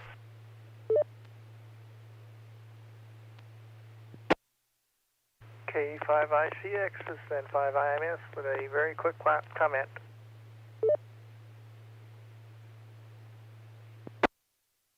You hide and you don't give comments until the very end. Go ahead, JJ. Yeah, sorry, I was running around and just got back about 10 minutes ago, so I didn't hear many of the comments, but what I heard, it sounded like the special effects were not very good. But I suspect that the reason why is the cloud was green, which eliminated the ability to use a green screen for their special effects. That is just my totally unscientific explanation that's probably true. Just wanted to throw that out there, and maybe that will help explain things for people. This is N5IMS. Talk to y'all later. 7-3.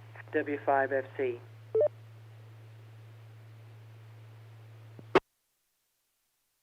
All right, JJ, that's possible. Don't forget, they were using blue screen back then, too. They went to green screen. I don't know if it was 70s or 80s they started with green screen, but it was blue screen prior to that.